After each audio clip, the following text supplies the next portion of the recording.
It is. Ron, Is it? anybody else got Okay. anything besides you? But we Anybody? got it all cleaned I up, mean, all you back, good? Okay. and now it's back to normal. Any of y'all So coming that's in or you been staying? 9 months, but Yeah. Okay. Hey, Thomas, did the Mission Bar quit later? Okay. All right, let's call, good it seems afternoon. like the one side of the street.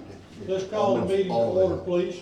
Are not rebuilt. On my side of the street, all of it is rebuilt. Let's call the meeting to order, please. It is Tuesday, 1 o'clock for our regular meeting. Before we stand for the pledge, I want to ask the council, is there any objection to opening our meeting with a short prayer? Any objection? Brother Bob, when we stand after the pledge, we will let you do that. Let's stand for the pledge.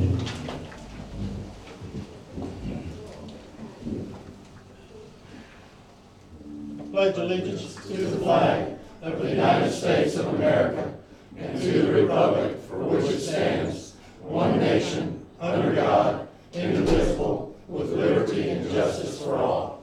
Thank you. Go ahead. I'm local minister, by the way, I'm Bob Chandler. If you will, bow your heads. Father, thank you so much for the opportunity that's given to us today to be able to discuss the business of Mexico Beach. We ask that we can discuss this business and the framework of your love, your concern, and your wisdom that you give each one of us. We ask that you would be with us in making these decisions for the best of everyone here. And we ask this in the name of the Father, the Son, and the Holy Spirit. Amen. Amen. Thank you. Call the roll, please. Mr. Pollock? Here. Mr. Smith? Yes. Mayor Kathy? Here. Mr. Wallace? Yes. Mr. Putnam? Here. Thank you. All right, as always, we have our agenda. We'll allow comments as we move through. If those of you who want to talk on a particular item, when we get to that item, we will do so. We'll also have some time at the end if you have something you need to say, feel moved to say, we'll do that. Okay, Tanya? Mission Barbecue is here. They want to tell us a little bit about what they're going to do for our police and fire department. Okay. My name is Misty Gonzalez and this is Bethany Bledsoe, and we work for Mission Barbecue in Panama City. Mission Barbecue, if you're not familiar, was opened in on September 11th, 2011, and it was 10 years after the World Trade Center. Our owners thought, our founders thought, the world has changed forever. What can we do to change it back? So with great customer service and a love for community and country, we decided to introduce Mission Barbecue to the world. Every year we have a huge celebration honoring those who lost their lives and the commitment to our country on 9/11. And leading up to that event, we have a month-long cup sales. And so $2 for every cup goes directly to local police and fire. And we've had 3 runs now with our local Panama City. And so we sat down and we thought, let's spread the love, because there's a lot of need out there after, Hurricane Michael. And we thought obviously the greatest need would be with Mexico Beach. So we're honored to invite you guys to our 9/11, invite you guys to come in and buy cups, and we're so happy that we can share the funds with you that are raised. Our goal is 100 cups a day, and we've already raised in 2 days of sales 300. So we think it's going to be a really, really good, impactful event that we can share with you guys. God bless you for doing it. Absolutely. Thank you. Absolutely. Thank you. Thank Appreciate you guys it. for having us. And I think the proceeds will be divided equally between police and fire. Great. Awesome. Okay, it looks like for a while you're gonna be up. Looks like that. Okay. Okay. So, the first one on the agenda is 303, 305 Hatley. And these were 2 originally platted lots. The owner is just wishing to replat those into 2 separate lots. Landowner.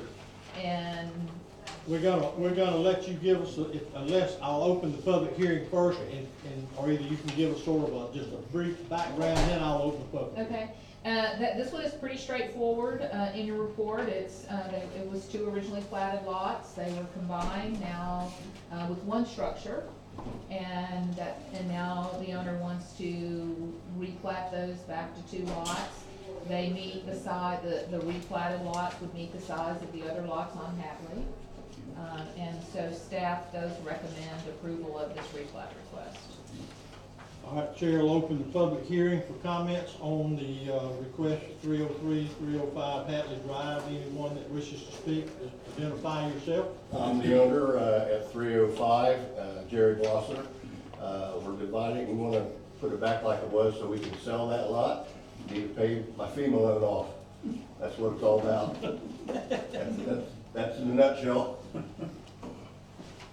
Good enough. Other comments from anyone on the replat? All right, we'll close the public hearing, come to the table.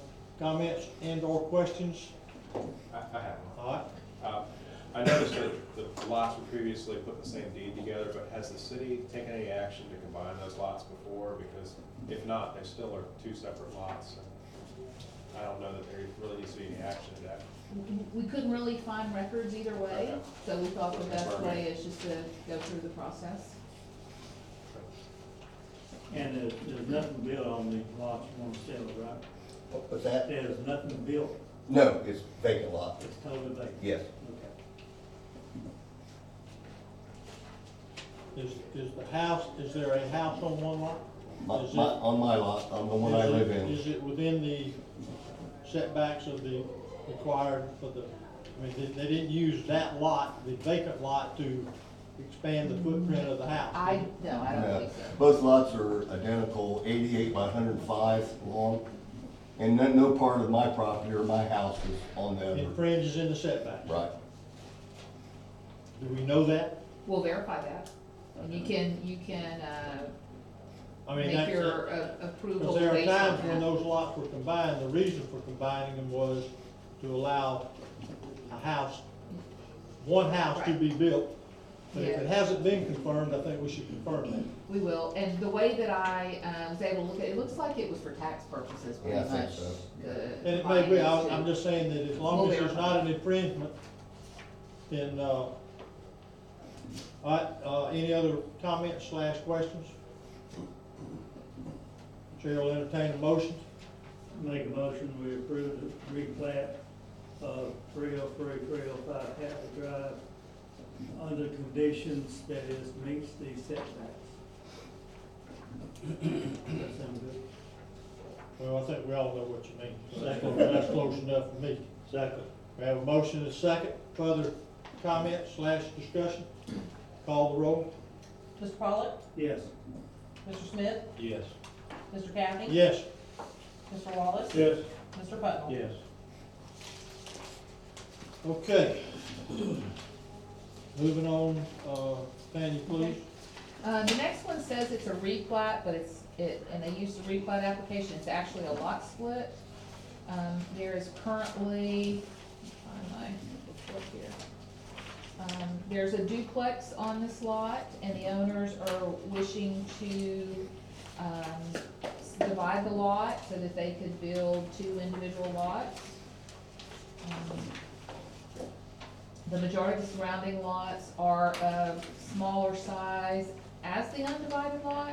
But if you split the lot, then those new lots would result in lots similar to the surrounding lots. However, I'm looking at the wrong one, hold on. May not have the right report in here.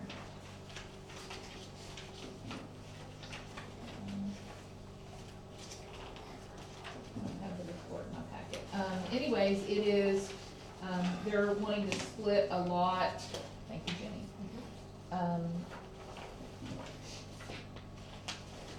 With the duplex currently, it would result in those 2 lots being, unbuildable for a single dwelling lot. They would not meet, the minimum lot size. So staff recommends denial of that lot split request. All right, we'll open the public hearing for the request for lot split at 104 34th Street. Any comments from the floor? Any from the public? Anyone here to speak on 104 34th? The zoning on that, was it just, high density residential, or was it, what was the current? 34th Street, that's gonna be high density High density residential. residential. Any other before we close the hearing? I would just like to say the usual about lot splits that I've said before. Lot splits generally damage the neighborhood that they're in, and they create less than desirable conditions, and it diminishes quite often the neighborhood. So lot splits are not a good idea. We've been fighting this for 15 years. And it creates problems for the existing lots. So take that into consideration when you look at lot splits. Any other comments? Okay, we'll close the public hearing, move to the table. Comments from the floor, from the table? I have one general comment. If you're inclined to improve this, it's about a 22-foot wide home you can build. That's possible, but you should also be ready and willing later to allow future land use map to be amended for this parcel because it would exceed the density that is allowed for high density residential. You probably have to allow them to rezone this to some other category, maybe general commercial, to allow high density. If you have two homes on this size property, that's around 12 units per acre, and what's allowed under this category is 8. I think that's what Ms. Castro was talking about as far as the minimum lot size. Yeah, we're saying the same thing. It wouldn't, they're not buildable lots. They're not buildable, but we're gonna let them put a duplex back. Well, the reason why you'd be able to do that is the ordinances you previously adopted that would allow the same density, the same footprint without having to meet setbacks. They have a path forward to rebuild. But, question on that, not specifically to this lot, but to this idea. The density being built back on previously developed lots wasn't to do with the footprint, was it? Wasn't that setbacks? Setbacks, yes. Okay, but not, the density is just density, nothing to do with going back in the exact footprint. That's And correct. That's correct. That's right. That's right. So, splitting this lot, you have a duplex with two dwelling units on a single lot currently. You divide it, you'll have still 2 dwelling units, they'll be on individual lots. The problem is when you split this small lot, then the two resulting lots are too small for a single family structure. It doesn't meet the minimum lot size required by our land development code. So this really isn't so much about density as it is, the lots will be too small for.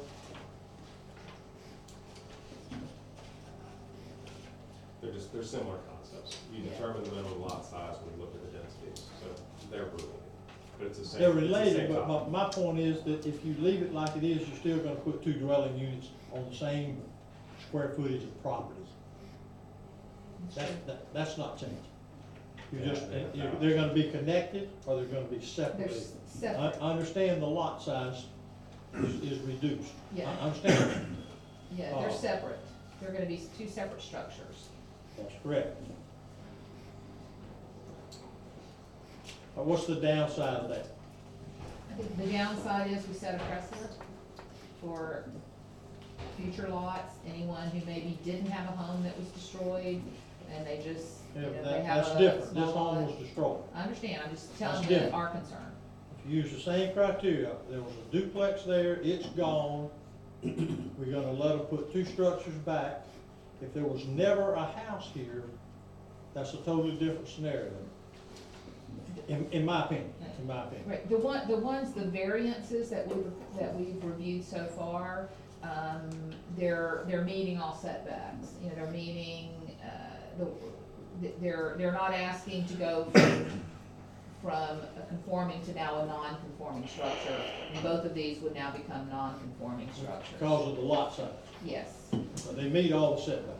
They will not meet the setbacks, they can't unless they're gonna build some really small Well, homes. that's what it shows. They haven't asked for a variance, but they don't have house plans yet either. Well, but the map shows that they meet the setbacks. They do currently, but now if they split the Well, lot. they're showing that the new homes, the new small homes will meet all the setbacks. Where are you looking at? I'm looking at this proposed plan. Their application says we have a beach house plan that will fit on the new subdivided lots incorporating new code. Well, there, Yeah, there it is. Okay, so it clearly shows they will meet the setbacks. okay. I don't have, we don't have plans yet, but if that's what they're saying, and we make that rule. Well, that's, we make that but I know they requirement. don't have plans, but they have a site plan. That's all that's required right now. 22 feet wide. 22 and a half, 7.5 on each side, 7.5 between the buildings. I mean, they clearly show that's what they would do.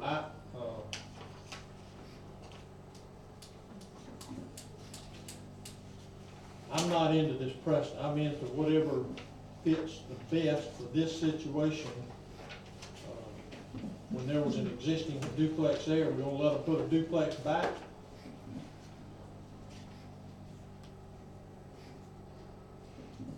I think like Nick was saying, they have a path to rebuild. Under the current ordinances, they can rebuild their duplex. We denied one, you guys denied one on Highway 98, a very similar situation. It was a duplex before. So I just think we have to be careful, to make sure we're treating everyone the same. Well, that was a setback issue too. They could have, That was a gotten out of setback, They requested a setback issue. but I'm just saying, you're, All right, others, comments? I'm inclined to say that what those folks want to do under these conditions, that makes sense to me. I got one more question, just for clarification. Has the LDR been revised to have a minimum lot size? it's based on density for that Okay, zoning, which is how you get the lot size, the minimum lot size. okay, so. There's not a citywide minimum lot size. Okay, and You gotta look then at the again, I'm density not requirements. here to push for this or anything, but just for clarification moving forward.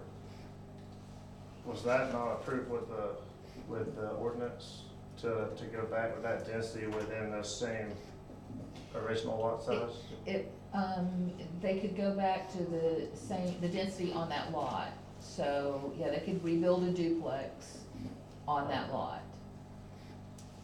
Okay. That's what the ordinance would allow them to do. And so they can still do that. They, as Nick said, they have a path for rebuilding. And I didn't say something about footprint. Then there's They a have- second ordinance that allows you a variance from setbacks if you go back to the original footprint. The reason why this request is different and doesn't fit neatly under what's already been approved is none of those prior ordinances address if you want to actually split your lot. So this is different. Now, the mayor has good points. What's really the difference? There's not much difference. It's just we haven't actually put something on the books yet that this fits neatly into. So basically, you said if all the lots in this area were this way, it would be two dense. Well, the existing townhouse that was there before the hurricane, I think exceeded density requirements for that lot. If you split it into two lots, you're gonna have the same situation. It's just what we've done already, is we've said that you can build back what you had, even if it was too dense before. That's what would happen if they put another townhouse back on here. What the request is they wanna build back the same number of units, but do it differently. And, I mean, like I said, I don't have any problem if you wanna approve the lot split, but to properly document this in your local laws, you probably want to approve some kind of comp plan map and zoning change that would allow for this much density, because they don't have some other grandfathering type thing right now that really this fits into.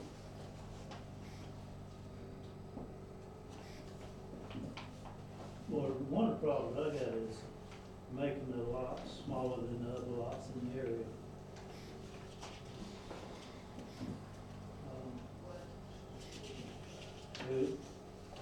Over the years, I think we have tried to keep that in line and keeping the lots close to the same in the area we can.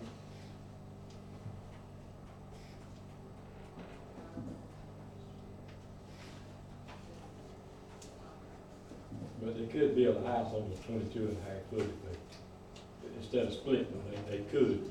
They say they could, and I've seen They, houses I that see they're- what they say, so what they asking for is just a split of the lot. Right.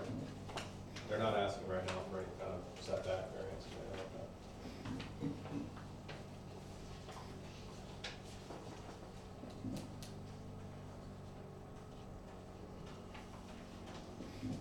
Okay, other discussion and or motion?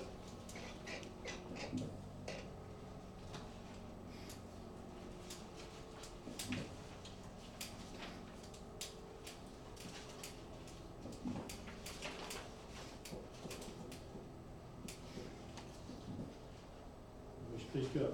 Other discussion or chair will entertain a motion? I make a motion to deny the lot split. Second. Have a motion second to deny. Other discussion? Call the roll. Mr. Pollock? Yes. Mr. Smith? No. Mayor Kathy? No. Mr. Wallace? Yes. Mr. Putnam? Yes. Okay.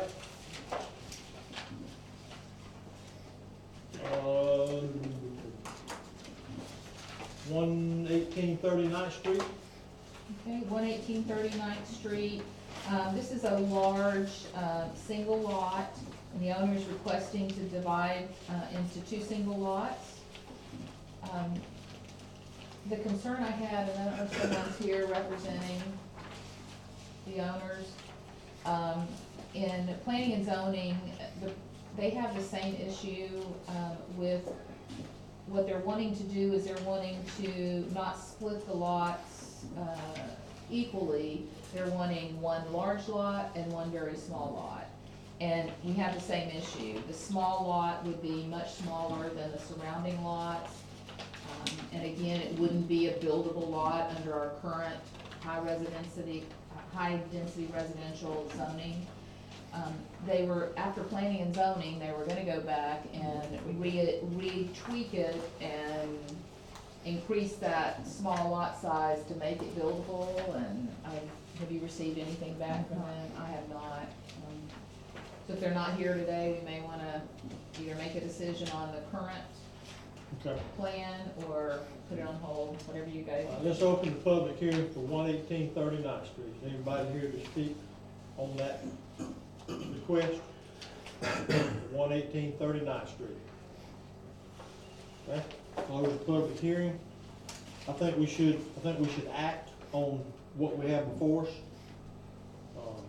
And if they change it, they can come again. Because there's no one here. Is there a drawing in the packet that shows what they want? Yeah, well, I don't see a line through it, but I see this. Well, I could be wrong about that. No, that's 26th Street. This is the one We with the have big- large plans, We yeah, have this is the one large we have very plans. large plans. We had to bring them to P and Z. Are those available? I mean, at this point, it's hard to really evaluate what they're asked for. Yeah, they're in my office, we can pull them out if we need to. It's, again, it's a one lot, they're wanting to split off just a small section to build a small home, and then the rest would be for the main home. P and Z vote on this? They, denied it because of that small lot size. And after the P and Z meeting, the owner was gonna go back and, change the size of that smaller lot so it would meet density. Was this Dr. Smith's one? Michael Smith. Michael Smith? Mhm. Big one right on the beach. Yeah, okay.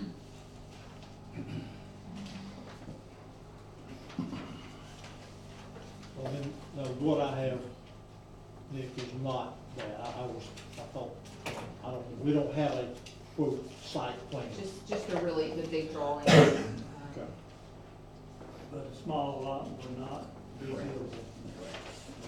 And it's much smaller than the surrounding lots. But it's an easy fix. They were gonna go back and adjust it, and if they adjusted it, then staff didn't have any issues with it. But if they're not here, I think we either act on what we have or. Okay, if there's, questions or chair will entertain a motion. if we all understand, if you have more questions, again. All right, again, I'll make a motion we deny lot split on 118 Street as presented. Second. Motion and a second, further comments? Call the roll, please. Mr. Pollock? Yes. Mr. Smith? Yes. Mayor Kathy? Yes. Mr. Wallace? Yes. Mr. Putnam? Yes.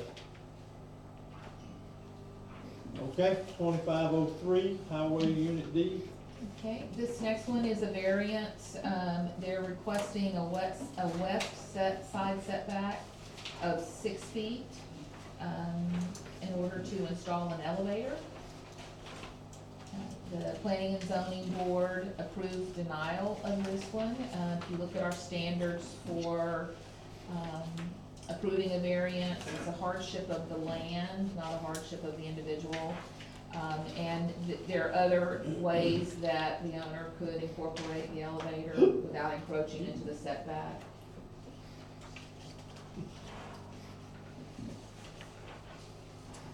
I'm curious, on the map, it shows just a little black box. That's where the elevator is.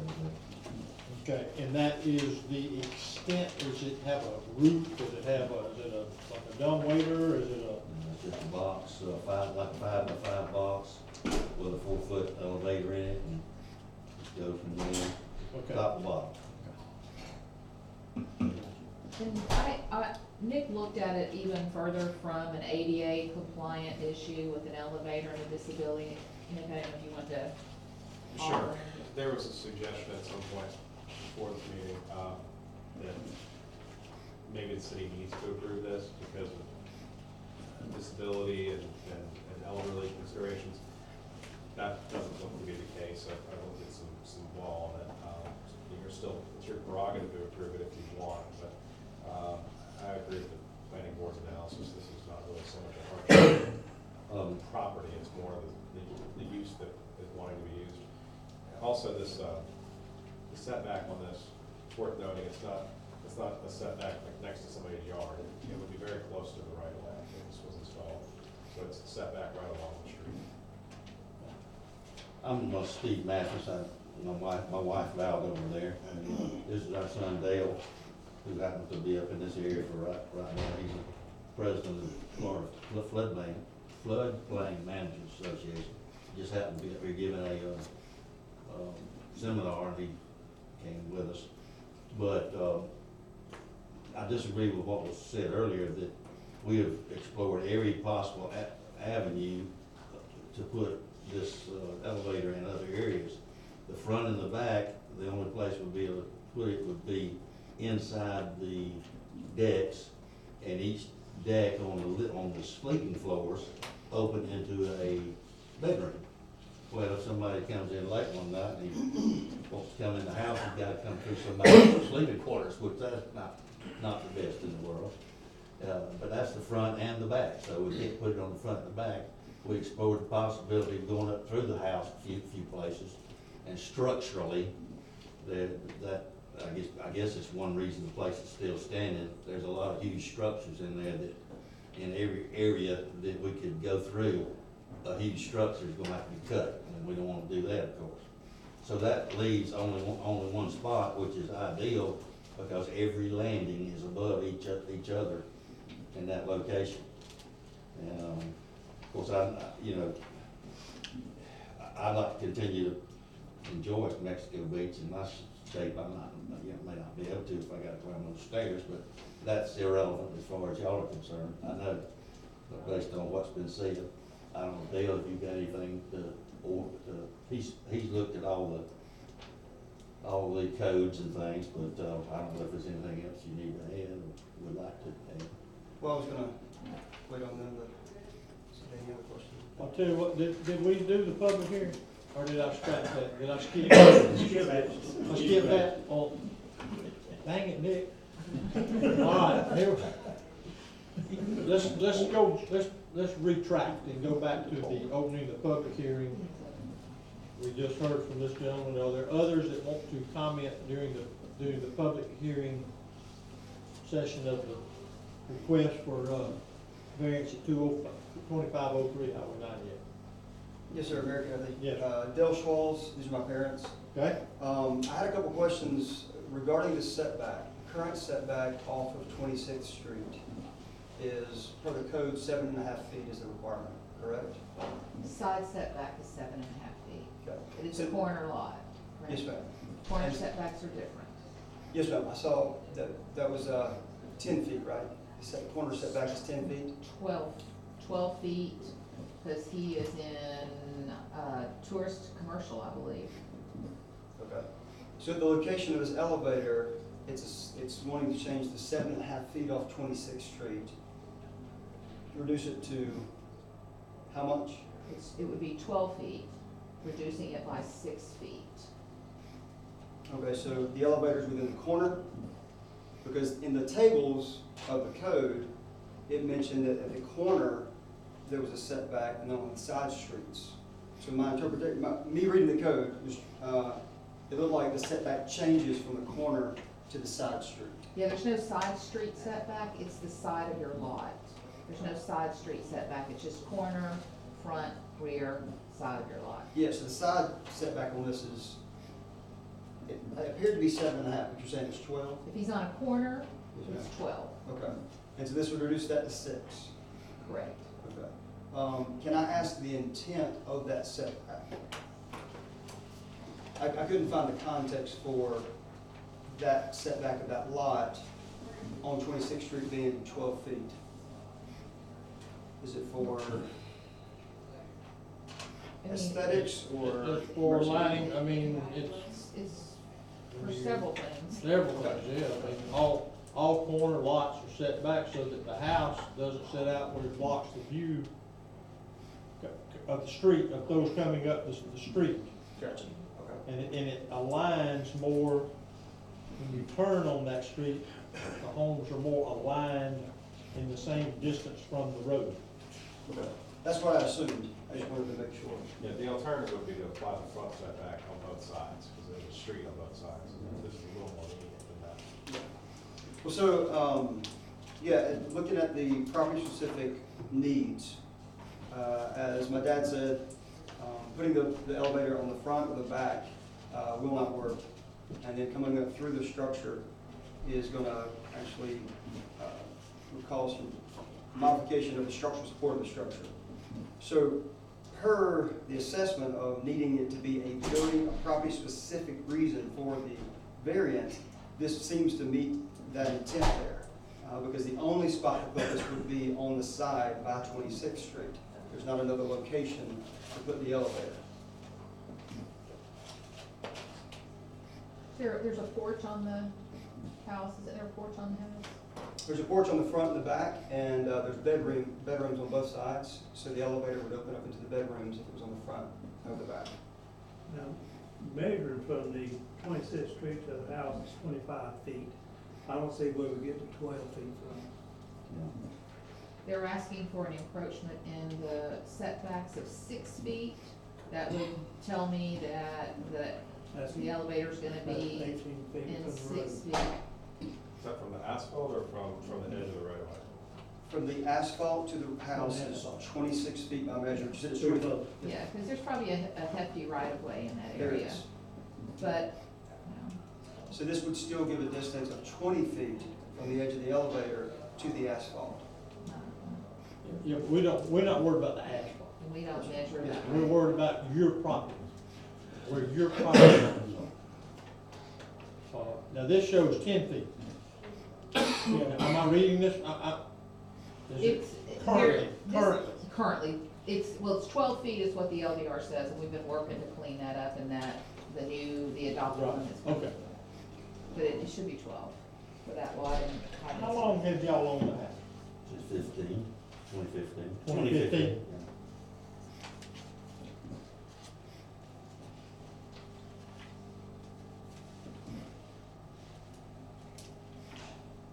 I saw the same thing on these drawings. I thought that 10 feet was, it was stating that the building is 10 feet off the right of way currently. Is it stating a 10-foot requirement, but it's actually more than 10 feet off the right of way? My understanding is what they're asking for is, we have a 12 foot setback, they're wanting to encroach into the 12-foot setback by 6 feet, leaving a 6-foot corner setback. Right, and what I'm trying to determine, I think the mayor maybe as well, if we allow this, is the elevator gonna be 5 feet off the right of way, or 10 feet off the right of way, or 15 feet off the right of way? If it's 5 feet, that's very close, that's what I thought. It's gonna be 6 feet, according to the information that I have, off of the edge of their property, which would be the beginning of the right of way.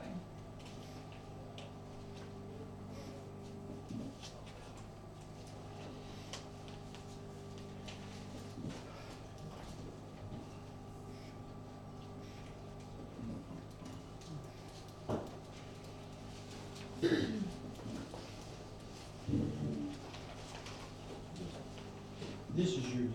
Yes, sir. This is a deck, and this is a deck. I'm No, confused. No, these are decks on the front and back. There's no deck here. Okay. This shows stairways, but That's a stairway. stairways, or storage. This is a deck and this is a deck. That's right, Okay. which open up into bedrooms. Okay. So the black mark is closer to the deck, It's by the stairway. Right at the internal stairway. stairs. not the stairway. Yeah, that's an internal stairway. Okay.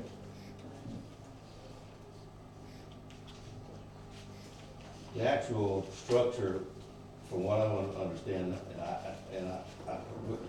actually read it, Val, it's a 2x4 structure, not a 2x6. I was amazed when they said that, but that's the way they design it, so it's probably not gonna be over 5 feet. Based on the Yeah, the elevator. elevator company, Named that route. which is residential elevator, they put them on in all over the place out over Florida. Matter of fact, our little nephew has one at, St. Mark's, and it's put in by residential elevator. But it hangs from the top, so I guess it doesn't need that much of a structure around it, just to guide it basically, up and down. So their drawings show the entire elevator structure in the setback. If you look at, Yeah, but it's my understanding, only 6 feet. You only need 6 feet encroachment, but it's a 5-foot by 5-foot elevator, so that was a little confusing for us.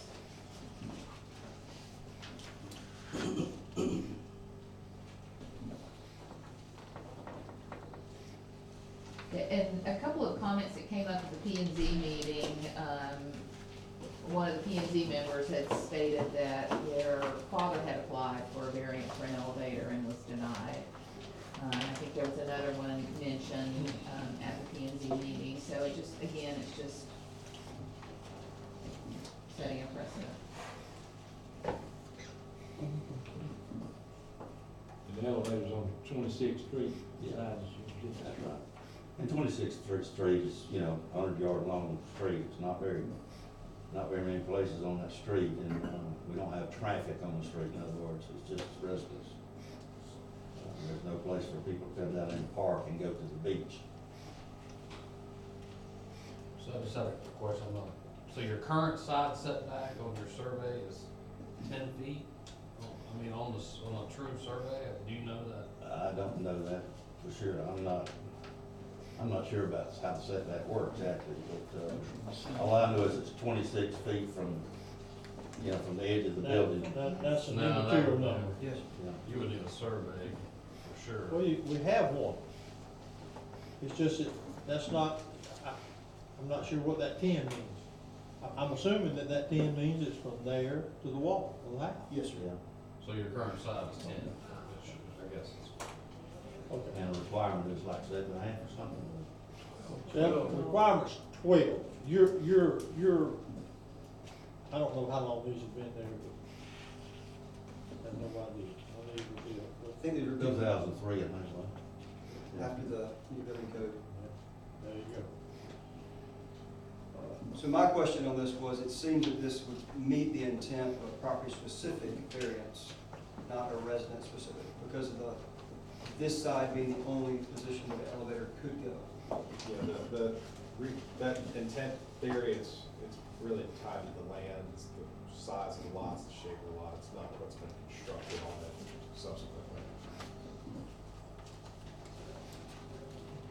I'm confused about the 7.5 feet. feet or 12 feet. I mean, I mean, I know that, you know, if we gotta be 7.5 feet from our next door neighbor, is that right? From your property line. From the property line, okay. Our property line has to be 7.5 feet from the next property line? No, your structure for a side setback, which is not what we're talking about here, we're talking about a corner setback. For a corner setback, your structure must be a minimum of 12 feet from your property line. And the right of way starts at our property line? Correct. So, how many feet is the right of way? Varies throughout the city, but the right of way is for public utilities, water, sewer, power, cable, phone. That's the purpose of the right of way. This document says it's a 50-foot right away there. Oh. That doesn't necessarily mean it's 50 feet of asphalt. No, From the center of the no, road, no. yeah, from the center of the road, it's 50. And there's a right of way established at the other end of the building for electrical. All the electrical is leaving the pole there and going straight toward the beach to feed all the houses in that area. There's actually nothing, running north and south on the west side of the building. It's all running east and west on the west side of the building. Gas and sewer And I think, Mayor, you know that Duke's looking to move that into the right of way. Well, historically, this is not a storm-related request. Historically, unless there's just some overwhelming situation, we protect our right of ways. And there's reasons why we do that, obviously. And y'all recall, we went through one heck of a mess with the trash rack up there at the business and put it in the right of way, bro. And as innocent as this request seems, I say that in all honesty, for me, it's an encroachment into an area that, because of protecting the city and the right of way and the public use, I don't see it as something that I can support. When this wouldn't be an encroachment to the right of way. It would be in the It's setback. I know, but it's an encroachment to the setback, and the setbacks are the same. To me, I relate to that of the proximity. The reason for those setbacks are to protect the right of ways, so that we don't just build right out to them. Yes, sir. So to me, I view that sort of, there are separate, but in a sense, the reason for protecting the setbacks are to ensure that the right of ways are free and clear, and we aren't dealing with something right up against public property. Are there other comments before I close the public hearing? Any other comments? All right, we'll close the public hearing, go to the table. Comments from the council? And/or discussion and/or motion?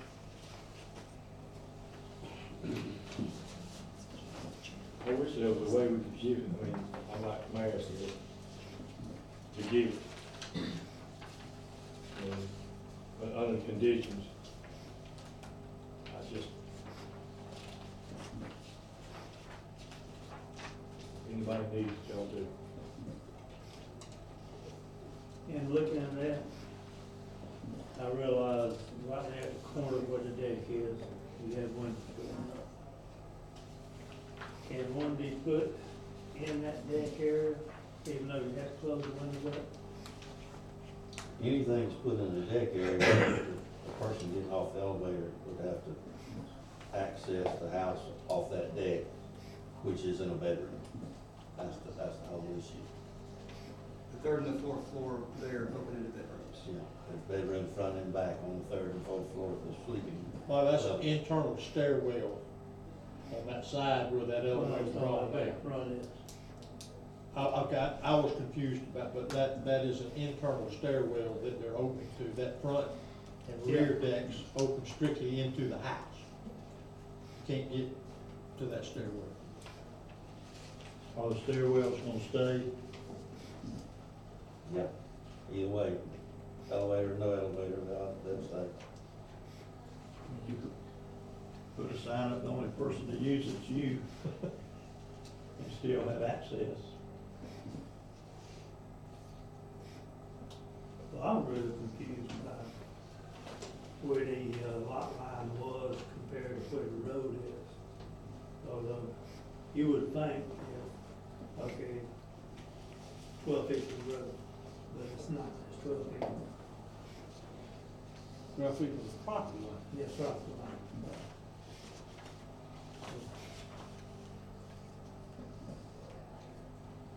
And those are 50 feet right of ways, and we have a 20-foot road, and that 20 foot isn't necessarily centered in the middle of that 50 feet.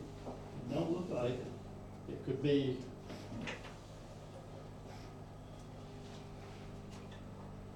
All right, are there other comments or questions? Seems like you got an opportunity to help a lot of people in this area. You know, not all. Let me tell you, we had the public hearing, and we, everyone had a chance. We have now brought it back to the table for the council. Okay, so when we have a public hearing, that's the purpose of having a public hearing, with due respect. Okay.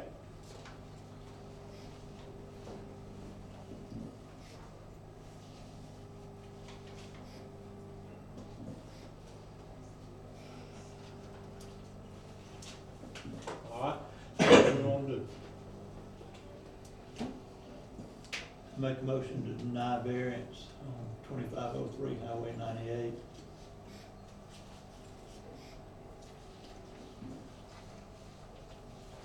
Second.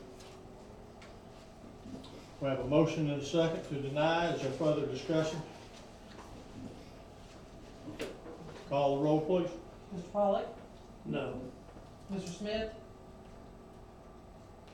No. Mayor Kathy? Yes. Mr. Wallace? Yes. Mr. Bud? Yes. All right. Moving to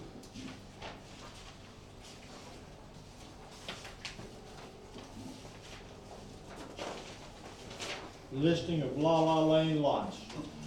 Before, I go that way, can I introduce Andy to everyone? No. Should know you had a meeting. Yeah, I looked down there several times, thought, who was that?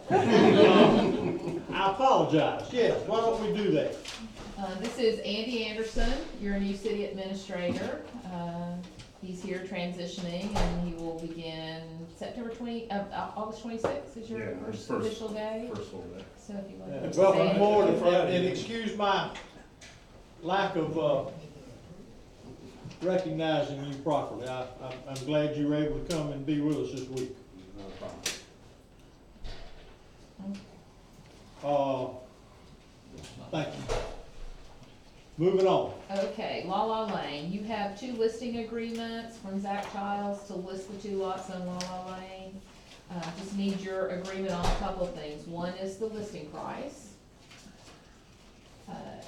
The second is the question that Zach had is the city willing to pay standard closing costs? And you, in the information I gave you right before the meeting, you have a summary of what a standard closing cost would be on those lots at the list price.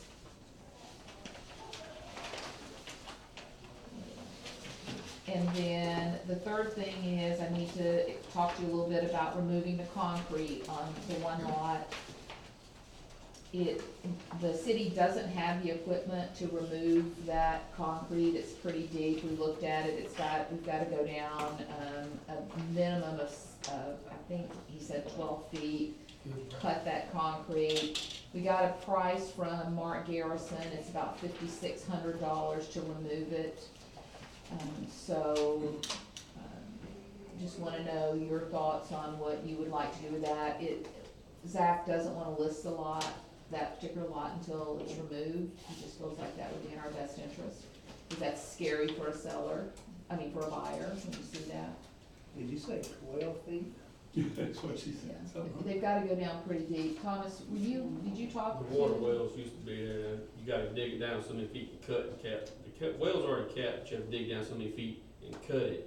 So if somebody goes in to build, that casing's still there in the ground, where they had them wells sitting. So Well, we've gotta cement's remove not it. 12 feet, but we gotta dig. Go down, correct. Cement's The- probably 18 inches, 2 foot Okay. thick. And our problem is we don't have enough heavy equipment strong enough to pick up that kind of concrete, so. And get it out. So, that's the price we have, about $5,600 ballpark to remove it. And that's just one price. We just had our debris hauler give us a price on it because he's in here already. We could get more prices and just list the one lot until we get the other removed. So will he backfill it at that too? Well, we've got the sand, we can we'll backfill. put it back for ourselves. That's not an issue. Okay. Are there 2 slabs? Or one? I think it's one big slab we're doing. I don't know if you ever remember, I wasn't here when it was built, but it used to be the center part where the well house used to be with the motors on. It's that slab that them well motors used to sit You've on. got one in the back, a smaller one? I didn't see one. Okay. Just one was on. Yeah, it's just the main slab in the center, is one I seen. And then the last item would be, what kind of authority do you wanna give the city administrator to negotiate? Because if we have a buyer, they're not gonna wait until the next council meeting to get an answer. I know, Nick, we've talked some thoughts on how we would do that. Yeah, if you're setting a purchase price to begin with that you're comfortable with, you could give the city administrator leeway within a certain percentage of that to go ahead and approve the deal, for a dollar figure. I don't know, do we have a recommendation on the purchase price? or Yeah, they're in the listing listing. prices? One is, I think it's 69, and one is 59. I mean, you could provide authority to the administrator, anything is, the $69,000 lot, anything over 60,000, or something along those lines. You have a lot of flexibility. Okay, if I'm buying a piece of property, if I know you always gave me an allowance, bid go down to $60,000, what am I gonna do? Well, you trust your city administrator not to make a bad deal. If there's a lot of interest and there's a bunch of offers and interested parties, maybe instead of 69, you get 75 or 80. It's 2 great lots, good lots. Yeah. Is that kind of did an appraisal, like a market analysis, is that where the numbers came from? We actually had an appraisal, but this is a fair price. That's a good price for that neighborhood. It don't sound too bad.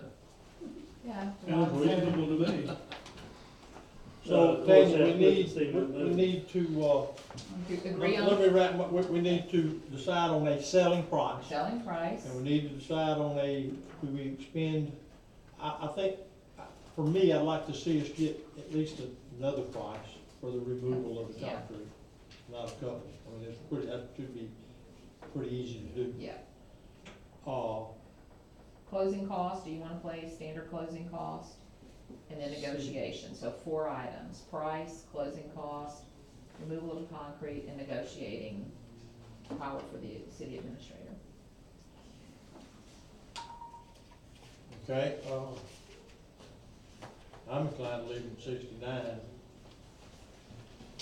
Bob, that's right over in your neighborhood, I think, that's not like over the top as far as outrageous. The lots are clear, it's a good lot. It's ready to build on. 69 is a good price, they're ready to build on, Yeah, moving the cement. I'd say it's a real good price. Yeah, I actually think, some lot just went to 79 of that. Really? Yeah, right. Or we're too cheap. You ain't even listening, we're too cheap already. You tell who the seller is, can't you? List it high and see what happens. Well, My only comment is, I mean, I asked Zach, and he said that was what he considered a sellable price. You don't need to get into a lot of negotiating. Right. And I'm good with that. I mean, if it's a, I don't know how you avoid just regular closing costs. I mean, I think that's just part of doing the business and part of the deal. It means this is televised, these side language are what we're gonna allow the administrator to do. Well, you could just leave it totally alone, you have a list price, and if you are confident that that list price is on the low end, you don't Well, need to provide further I think we authority to have to have, negotiate. maybe somebody feels sorry that the city ought to pay for Well, it, they offer more. As far as I'm concerned, 69 is a low price for those lots cleared and that. Okay. Well, they've been sitting there a long time. If we get a bunch of 55s or 59s or whatever, then we can So what, are you saying leave it at 69? I say leave it 69. What about everybody else? I agree. That's a good buy. All right, no negotiating. No negotiation. Now, just the last question, the other one's priced at 59, I guess it's a little. I think he must have changed the vote to 69, they're both 69 Okay. now, we were going back and forth, so he's. Okay. So we're gonna remove the concrete at a price, that's just, we don't have any choice. Right.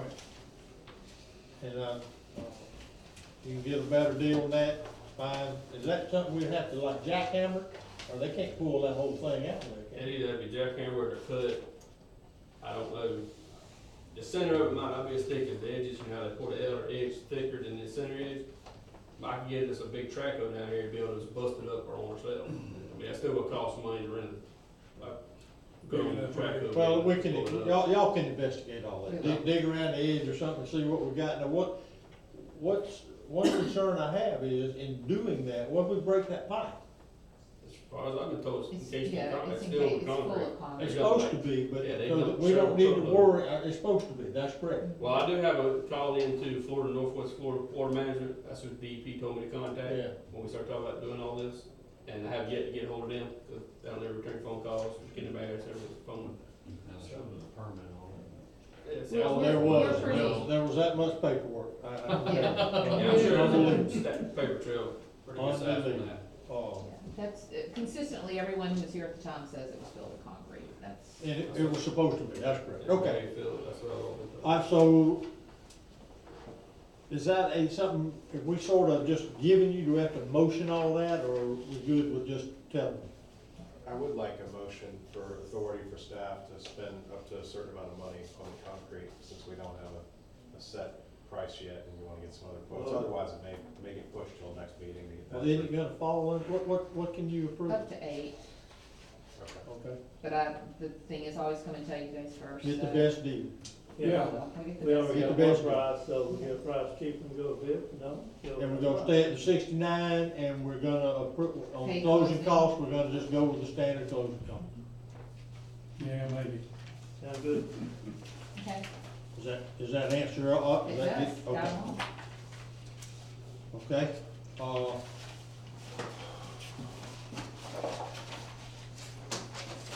you trying to get those? No, sir. Trying to, I'm sorry, I missed. I'll just pay a single price. Okay. What about the contracts? Anything to do with those things? We through it? You're gonna need to sign the listing agreement before you leave Okay, today, but other okay. than that, we're good. All right, Dina? So I have 2 resolutions. They should be separate from the packet because we made some small changes this morning.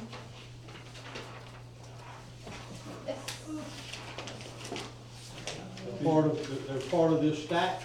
It should be sitting off to the side. We made some minor adjustments this morning. 11 and 12. They're Yes. flipped in front of you, Dina. There's, Here's 2. I don't know if that's. She needs to be different. I'm sure I have Yeah. somewhere, Jerry probably got it. So the first one is a resolution that we would include with an application for a beautification grant with DOT. to do landscaping and beautification at the entrance signs and then potentially also at the sign for the pier. So this resolution is just required by the application. In the past, there's a 25% match. We've applied for this previously and scored well, and for the match, we used in-kind services in terms of labor, city labor, and or we could also use the new signs themselves as our match, the hardscaping that we've already put in. So, we would apply, I think, for $50,000. And this is due in October, but we wanted to go ahead and get the resolution in front of you so we can include that with the application. This is Sunset Park. No, this one is the entrance signs and then doing landscaping around the sign at the pier. The next one is Sunset. This is, So this number. number 11. 11 This is is the, number 11, is, yes. okay. This is for the, entrance signs. The title, the all caps mark, refers to city entrance signs and signs for city pier. Yes. The body of the resolution will really. Are we gonna have a city pier? A what? Yeah, Are we gonna have a city pier for the signs? Yeah. may have sign first. Okay. We will definitely have a sign first. This is just for landscaping and the signs, or just landscaping? This is only for, the grant can only be used for landscaping, but we can use the signage itself as our match towards the project. And this resolution also provides authority for staff to go ahead and enter into the agreement. What I would recommend is when we actually have that agreement, if it has anything that puts the city at risk, some chance you'd have to repay the money, we'll bring that back to you to consider. But if it's more of a straight grant type agreement, here's the money, and all you have to do is maintain it, then I think staff would just proceed. So we need a resolution to read Resolution 2019-11 and adopt. Am I right on that? Correct. Thank you. All right, Chair will entertain a motion to read Resolution 2019-11 by title only, and then we'll go to the. So moved. Have a motion to read, second. Jenny, would you do so, please? Sure. Resolution of the City Council of the City of Mexico Beach authorizing the staff to apply for and accept a beautification grant and enter into a beautification grant, landscape construction, and maintenance memorandum of agreement with the Florida Department of Transportation for beautification of the city entrance signs and the signage for the city pier. Motion for adoption. So moved. Second. Any opposition to the resolution? Let the record reflect passes 5-0. Okay, the second one that has the number 12 after it, it's two parts. There's the actual resolution, and then inside the packet, there is a joint participation agreement with the state of Florida DOT, which looks like this.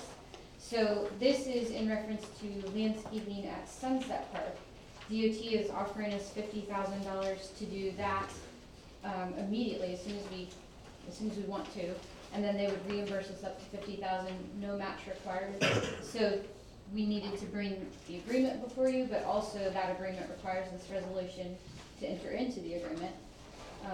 And we talked about doing native plants there. I think both of these will require a signed and sealed landscape plan, but Tanya has The, MSU students. Oh, yeah, did she get with you? Yes, yes. She's And delightful. they're- Now, I don't know if she can, Oh, they're excited, they'll be here. Good.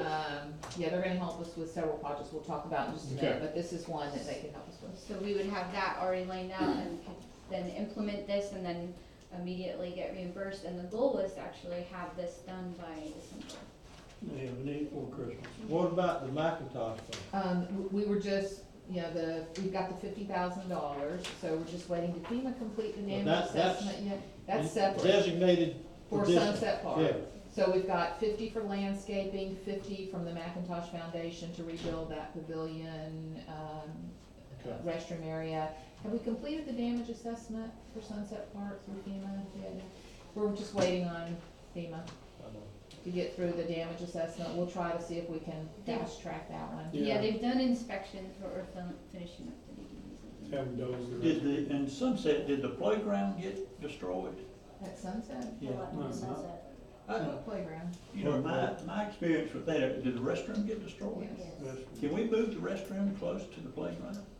Are you Now, talking about you Sunset talking Park? about What, the playground? No, I'm You're talking talking about, about Seventh Street Park. Seventh I'm Street. on Yeah. Seventh Street. Yeah. My You've bad. been, I'm you've been sorry. sitting next to I'm Jerry another too long. city. I was gonna get something I was done. like, what playground? Okay, The ocean playground. I got you. I'm with you. It is kinda scary. I was trying to get a restroom of my grandchildren to play over there, and I said, you know, come on, go with me. So anyways, I mean, we're in good shape for rebuilding at Sunset Park with our match and our donations. I saw 98 at the end of the. And I got it. We're gonna do the Christmas tree. Yeah, Yeah. we're sort of giving you some, So we really need it done right before Thanksgiving to make sure we have enough time to put the Christmas tree up for Christmas. Hey, Andy, you got that? oh, man, Thanks. we're sorry, I'm sorry I forgot to introduce you. You be a little more energetic. Oh, Lord. Okay. Alright, so we need a resolution. We need a motion to read 2019-12 by title So moved. Second. only. Please do so. A resolution of the City Council of the City of Mexico Beach authorizing the staff to enter into a joint participation agreement with the Florida Department of Transportation for beautification of Sunset Park. Is there a motion for adoption? So moved. Second. Motion second. Any opposition? All right. Motion carries 5-0. Yeah, so before we leave that, just Tanya and I have also been talking to DOT. It's not included yet because we're trying to get this in for this fiscal year. But as part of this process, DOT has also offered the city up to $475,000 through a similar agreement to do landscaping in the proposed angled parking along 98 where we have the landscape islands, and along 98. So that is not this year, probably the next 2 years, but a big grant for the city for that. Almost $500,000, so. Never turned down money. Awesome. That's, we need it. We're still asking about our 80 palm trees though. Yeah. Replace. We're asking about it? Yeah, we're not waiting 3 years on our 80 Oh, palm I trees. got you. I got He you. does 80 palm trees back in. Okay, Right. I'm gonna ask a question now instead of, when they gonna open the road? When In do the y'all- end of this month, yeah. End of Okay, that's August. still on the schedule and it'll be paved? It should be. DOT thought that they would be done this last week I understand, but I know we backed it up ourselves. ourselves. We asked for that, Right. but we're not planning on backing it up anymore. It- I heard it's- his vehicle's already going up and down. Well, it's there are off- some, off- there are some, but Yeah. the golf cart and the wine drinkers are loaded, I'll tell you. I'll tell you, they're loaded. Well, it is what it is. It is what it is. So, all right, here we go. Lena, you through? All right, Tanya, you're up. The next is the fee schedule that we talked about. As you guys know, we haven't updated our permitting and development order fee since 2004. And we're actually losing money currently on some of these. So in your packet, well, I handed these out right before the meeting. You have the new proposed schedule, you have the old schedule to reference. And then I also provided you guys a copy of St. Joe's current fee schedule. Keep in mind that this new fee schedule, it's already being used by City of Apalachicola, Panama City, other areas that EPCI works for. Port St. Joe is in the process of updating theirs just like we are. So we'll all pretty much be consistent, but this is the new fee schedule. And Nick, I had a question for you. Our fee schedule, is it typically adopted by ordinance? Or is there a policy? We would at least use a resolution. I'm not aware of us ever adjusting our fee schedule. I would recommend not to try to just adopt it today without notice, but look it over and we'll put it on the agenda next meeting. I don't think we have any reason why we can't do by resolution. Okay, so if you guys, will take some time to look at that, compare that, we met with the mayor yesterday and went through it with him, if any of you guys wanna sit down and go through it with us, we're happy to do that. And we'll put it on the agenda for the next council meeting. I'll have a resolution ready for you guys. Gina, anything you want to add? Well, we discussed services also with those fees. That's true. Making a couple of changes. One change would be to the land development code, and that is we would, for canal development, we would eliminate the council approval and just handle it like we would any other development in the building department for new construction. It's a cursory checkpoint today. We're not eliminating the requirement of permitting and getting with DEP in the Corps and having, Gina actually is providing engineer drawings for the owners, so they don't have to go to that extent. But we'll still require the development order and permitting process, but we're proposing that it does not have to come to the council for approval. Yeah, and we also talked about, EPCI doing the reviews for the development orders, subdivisions. Right. PUDs, all of that, that's currently going to Dewberry and Panhandle. Just to provide our owners with kind of one-stop shopping, they're dealing with the building department. Today, it's kind of part art, part science. The building department starts it. Parts of it will go over to Dewberry if it's a large commercial development. Stormwater the city's been doing, the landscape the city's been doing, and now EPCI has an engineer on staff, so we're looking at letting EPCI handle it from beginning to end. The city administrator is still responsible for sign off to ensure that all of those meet the requirements in the land development code, but that way the owner is dealing with one individual in the building department versus multiple people.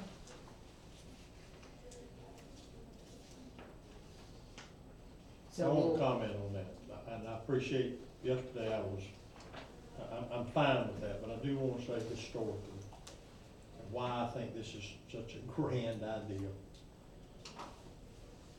This city's never had, or it's been years, since we've had a city employee that has been with the code, with the building department. They're in a contract, and there's always been somewhat of a detachment from building the city. I mean, most people in this city, when they come up here, they think that that's a city office, city people, that they ought to know everything, that the building department presents themselves as if they are the city. I mean, Joe Smith doesn't know any different. And that has been a major issue here for some time. The people that they have in there now are trained, they're qualified, they're not paid by the city, but they act as if they work for the city. And I think that is, that's a major improvement. It doesn't relieve the administrator, but it does give, as Tanya said, someone walking in, when they go into that building department, they're not sent to see the code, they aren't sent to see the administrator, they aren't sent to see the mayor, they aren't sent to see anybody. They got it, they get it done. And that is I mean, that's just, especially in the world we're living in now. And I think the EPCI for putting people like you and Sandy in those positions, I salute that effort. But that's something we haven't had. So, kudos to making all that work. So don't mess it up. Yeah. Don't get fired. Well, it does make a difference. I mean, I'm just telling you, if you don't use the building department, I don't think maybe some of you understand, if you're not a user of that department, you may not can associate with what I'm saying, but, and I say this in jest, but as Tanya has told me many times, her office is close enough that she can hear enough that there's some disconnect in the past. I mean, so let's let's all join hands and make that work right, because it is very important. So we'll have a resolution for the next meeting as well as an amended contract, to show taking over those new services.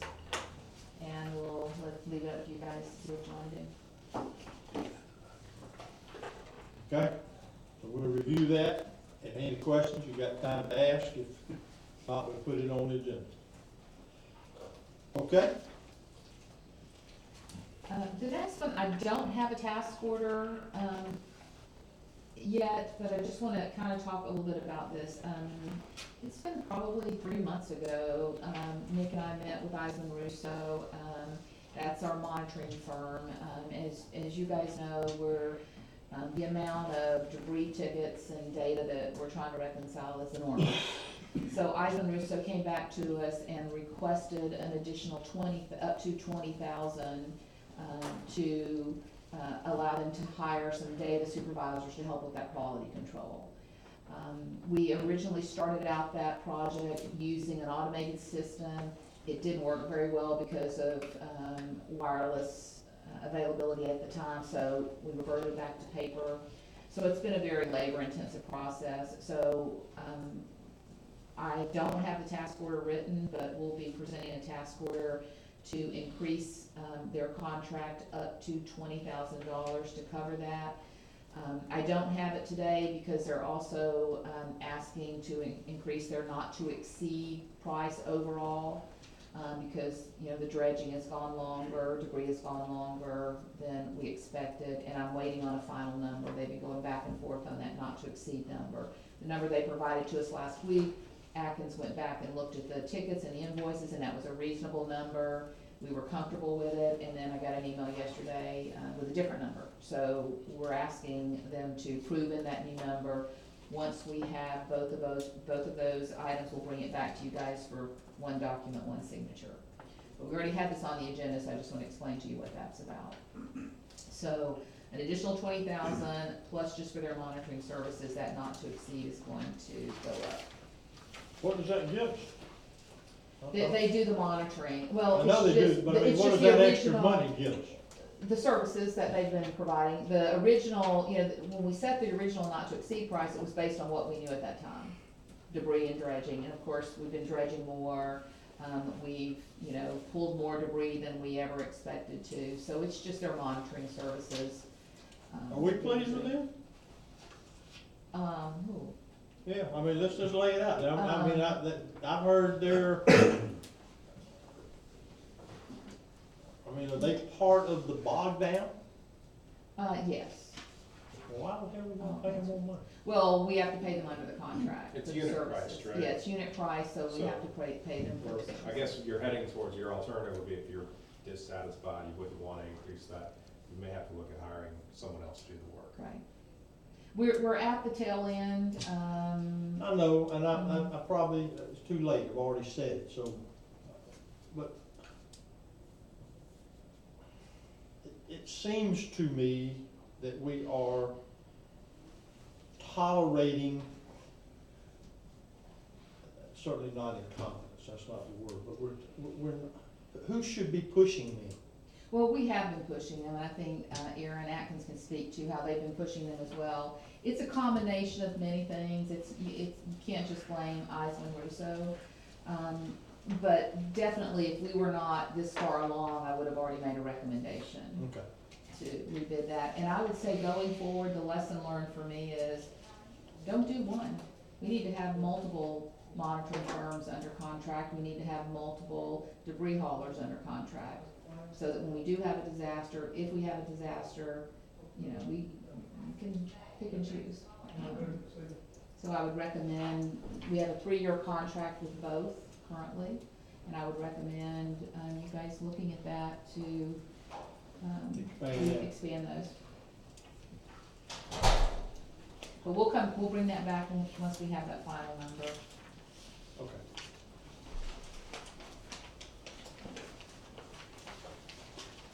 All right, moving on.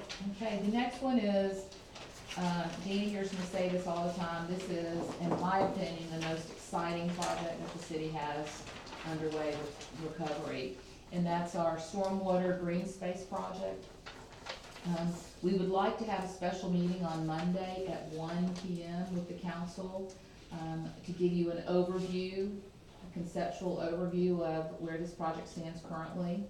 It does several things. It eliminates, Dean and I started out looking at just stormwater. And before long, we had the Corps, USDA, EPA, all these federal agencies coming saying, we wanna help, we wanna be a part of it. So it has evolved into a stormwater, green space project that does a couple things. It helps us solve our stormwater problems.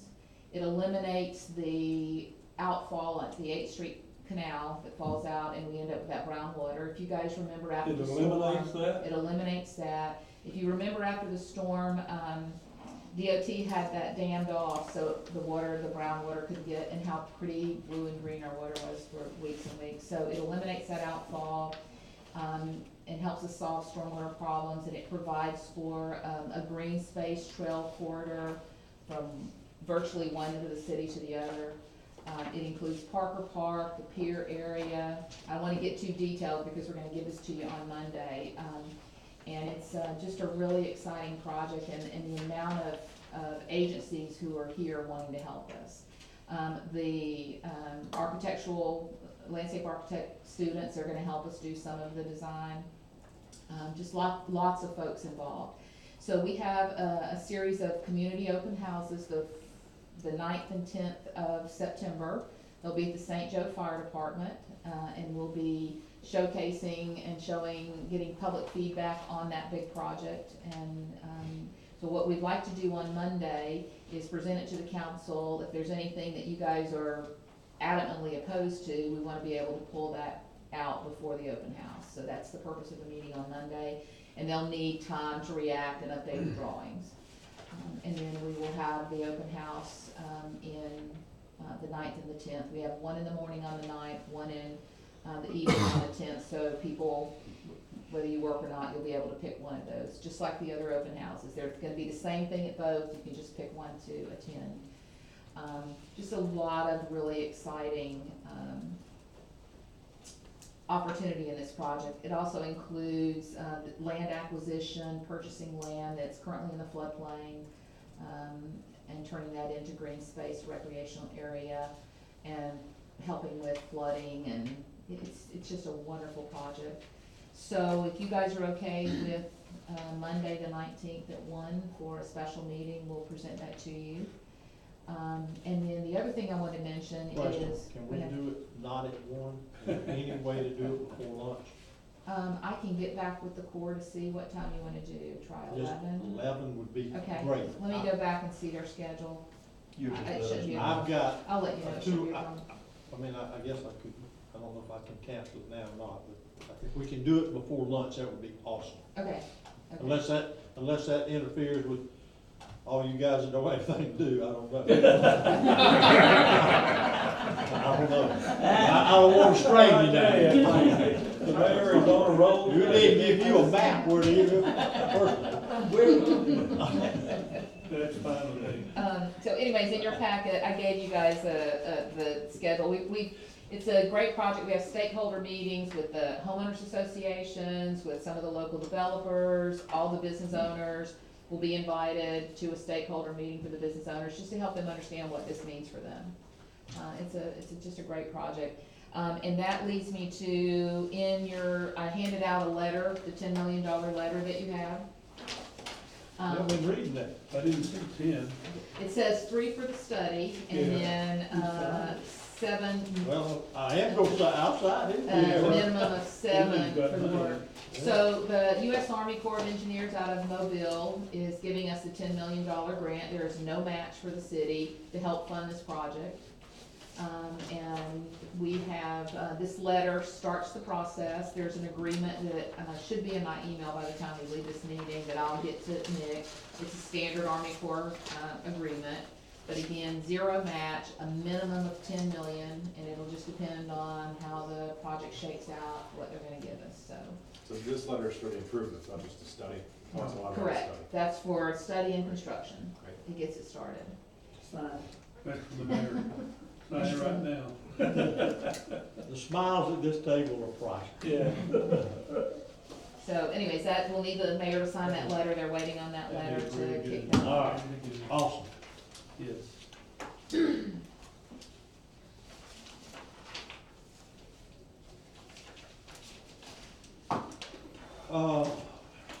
Litigation strategy. Just want to give you guys kind of an update. The county every year has a local mitigation strategy group, and the purpose of that, effort is to look at, efforts throughout the county, projects throughout the county that would help, you know, make us more resilient, stronger in the event of a disaster. And it happens every year, and the city always, you know, tosses a few projects into that.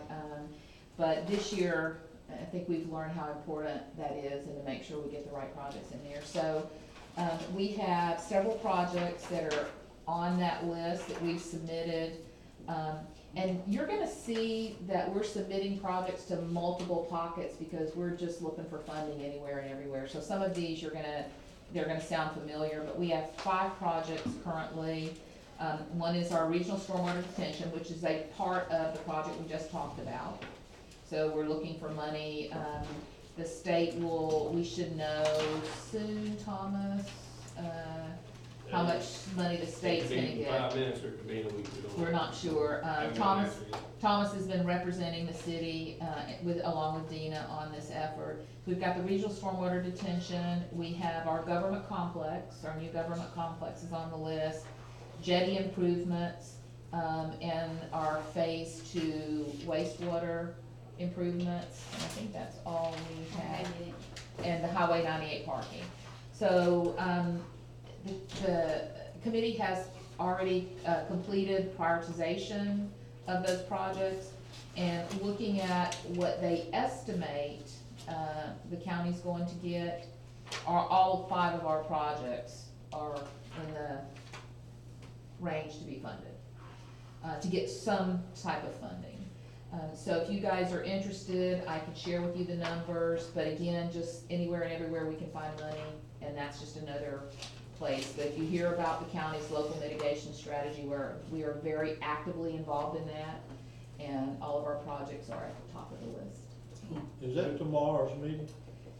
There. What is tomorrow's meeting at 1? They're coming here, they've already. Tomorrow is the lessons learned from the storm. They wanna know what worked well, what didn't work so well. That's the Department of Emergency Management with the county. They wanna know what worked well after the storm, and what didn't work so well. Is that for It- us? Tell me a little about that. It's key staff members who were here, before and right after the storm. And because it's not a public meeting, we can't let all the elected That's officials right. be It's there, not a so public meeting. Sounds we've good. got you coming, and it's, Okay. they just wanna know what changes they need to make Gotcha. to improve the process. Okay. The reason I asked, Rubio's office called, and they're having that hearing on Monday in Panama City at the college. And they wanted me/someone to be there at 1:30. But our meeting's at 1, right? Tomorrow is at 1. You mean the special meeting? The Bay County meeting is tomorrow It's at tomorrow 1 at o'clock 1. here. Mm-hmm, it's here. Okay, never mind, scratch that. Okay. That's not gonna work. I'll be here. All right.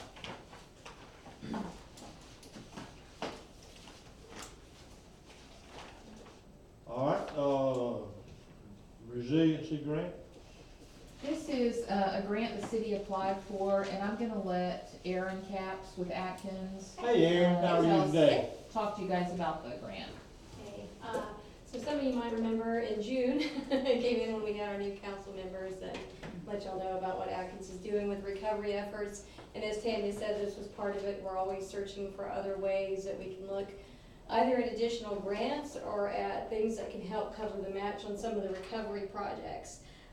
So the Florida DEP, Department of Environmental Protection, they have a coastal resiliency program. And as part of that, one of their projects is the development of resiliency plans, recovery plans. And how this is important for the city is really a lot of different factors. One is it'll allow you to do a detailed vulnerability assessment, which will look at sea level rise. And this is very helpful because of the PEER project too.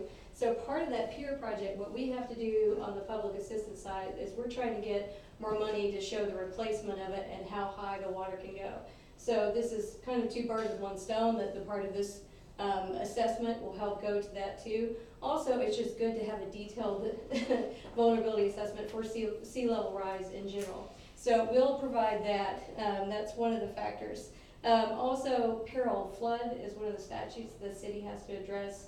That was enacted into law in 2015. So this is another way of covering that as well. It will help if the city decides to be a part of the community rating system to reduce the flood insurance costs for the National Flood Insurance Program. So several of the objectives of the CRS planning can be met with this.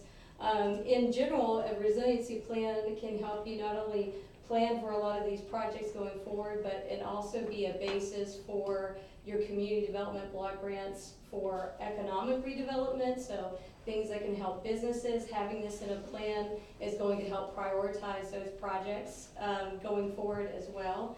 The grant itself is $75,000. It will cover the planning effort, and there's not a match on that. The plan effort itself is part of our contract to cover that, and so it would be covering the cost of that. The staff time would be minimal. You know, we would of course want a kickoff workshop. We would have some back and forth gathering the data. We would have meetings. A lot of the projects and information we have from working so closely on a lot of these. But of course the city would want to buy in and review the plan itself too. And the timeline for this is to have it completed by December 2020. So that's the overall, you know, what we're looking at too. But really, the resiliency planning effort too is something FEMA is looking at, and that they've been focusing on for the entire Panhandle effort. So it does put you in somewhat better graces with FEMA too, since they've been really pushing on this for all the communities to have resiliency plans. The redevelopment piece allows you to include in there, you know, you're just talking about lessons learned. You can look at your emergency support functions and recovery and how those can work together, who all you'd want to be a part of that, you know, not just, it's going beyond, you know, an emergency plan, it's going beyond a mitigation plan too, and looking at all of those efforts as well. And it is something that FEMA has pushed for. And DEP is highly, highly supportive of this, and we are seeing more funds and grant opportunities coming from this as well. So this was just an introduction to it. It is there. They have awarded it to the city, and if the city is interested, then what we would present at the next council meeting or a special meeting would be a resolution in that contract, which I'll also send to you, Nick, too, from DEP. And I would say, I mean, Aaron can tell you, I've been a little hard on him, trying to prove to me that this is something that's gonna be beneficial, and I'm sold. When you talk about the community rating system that we're actively trying to get into, as well as the PEER. I mean, the PEER is something we know, we just need to figure out how high it needs to be and make sure we get the appropriate funding through public assistance. So it's not all those other great things, but those two things make it important, and I think we should. What is the grant? What was the amount? It's $75,000 And to that's cover for the plan like a development. study? Yeah, for the plan too, so you have a plan at the end of the day, and that's what you're presented with that. But it's not matched, it's flat. No match, that's right, it's just 75 grand. Well, I think we certainly should pursue, bring us, Okay. you know, we're not in a position to say no to anything. Okay, good. It's really pretty simple. All right. Thank you Thank for you. that. Okay, miscellaneous. Yes, sir. I knew you back there. Yes, sir. I gave each of you copies of the people who had signed the petition. Let me give y'all the petition too. I failed to do that while ago. If you would pass these down, please.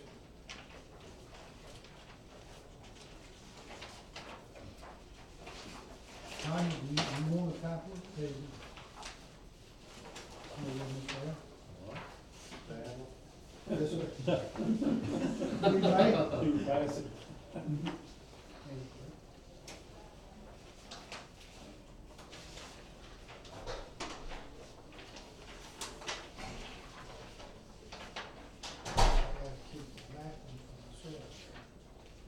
Y'all can read while I'm passing this out. Back in 2000, my name is Gary Wood. I live at 113 North 38th Street, Mexico Beach. Back in 2006, when the council went ahead and agreed with St. Joe Company to annex 486 acres into the city, they took the whole council over the 38, the water couple, and they showed us all everything that was gonna be put in this 486 acres. It was named Bonfire Beach.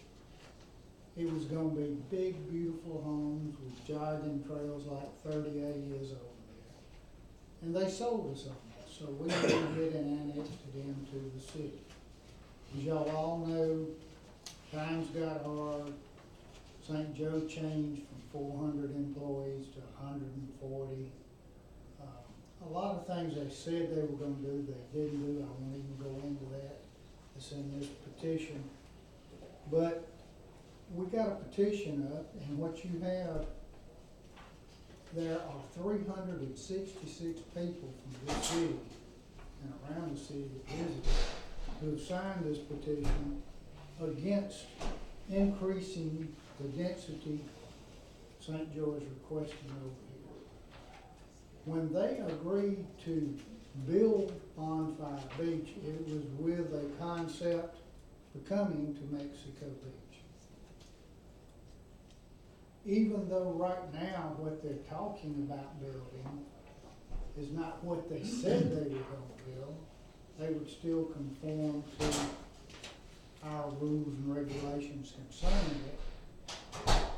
But we feel, those of us who have signed that petition, that it is not in the best interest of Mexico Beach to increase the density over there. I checked with Tyndall, and they're telling me it's gonna be 5 to 7 years before they're even online up there. Also, 2 years ago, the Air Force, and I don't know about the other branches of the service, now requires all enlisted personnel to live on the base till base housing is full. At that time, they will give you the money to live off base. Now, you do have contract labor, which is gonna come in too, but I do not personally see this city agreeing to increase more density over there. I just don't think it's gonna benefit us in the long run. And if you look at surrounding cities who have done that, you understand what I'm saying. It's explained here also. Granted, this is not Atlanta, and I explained to several people, you know, when I worked in Atlanta, I saw low density housing go into low income housing in a short time if it's not taken care of properly. But if you look at the area over here we're talking about rebuilding, when I was a policeman in Atlanta, that was in the 60s and 70s. And it was a lot like Mexico Beach is today as far as being rural and what transpired and all.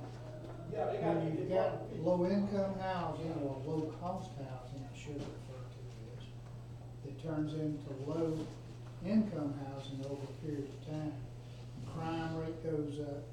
These are all things that I like to look at and think about with our community because we've always said that this is a mom and pop community and we want to keep it this way. But if we increase the density over there, it's not going to be a mom and pop community anymore. So that's just food for thought for y'all. That's my opinion and the opinion of right now there's 369 people that have signed this. At the time that I printed that out, there was 366. So y'all please give it a lot of thought before you vote on increasing it. I think Greg's got something he wants to say too. Okay. Thank you, Gary. My name is Greg Dickerson. I'm over on 38th Street on the canal. And I'm just wanting to emphasize, just like what Gary has said right here, this petition was started a few weeks ago. I believe an email may have gone out to each one of the city council people.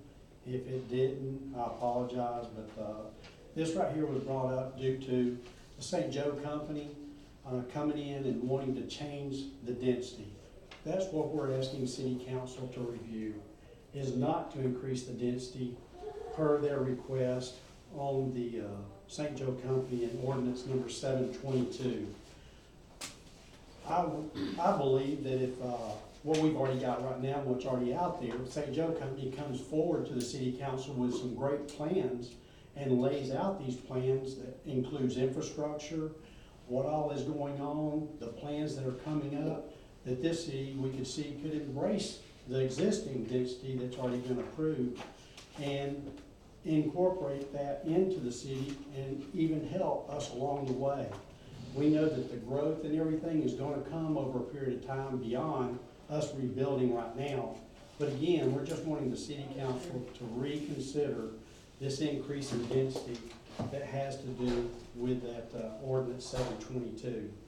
To date, I don't know that I've seen any plans. The St. Joe Company has provided minimal plans at the time, and they were actually held at their community input session in Port St. Joe in March, while most residents of Mexico Beach were either displaced or still fighting insurance companies, and a lot of the people that I've talked to were like not even familiar with any plans that had come about in any way, shape, or form.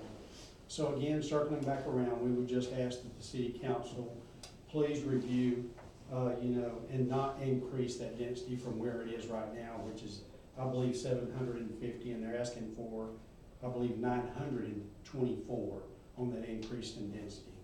And again, embrace St. Joe County to come forward with plans so that we could see what the city is growing into. Thank you. I actually had a miscellaneous item that's the same topic, so probably a good time for that.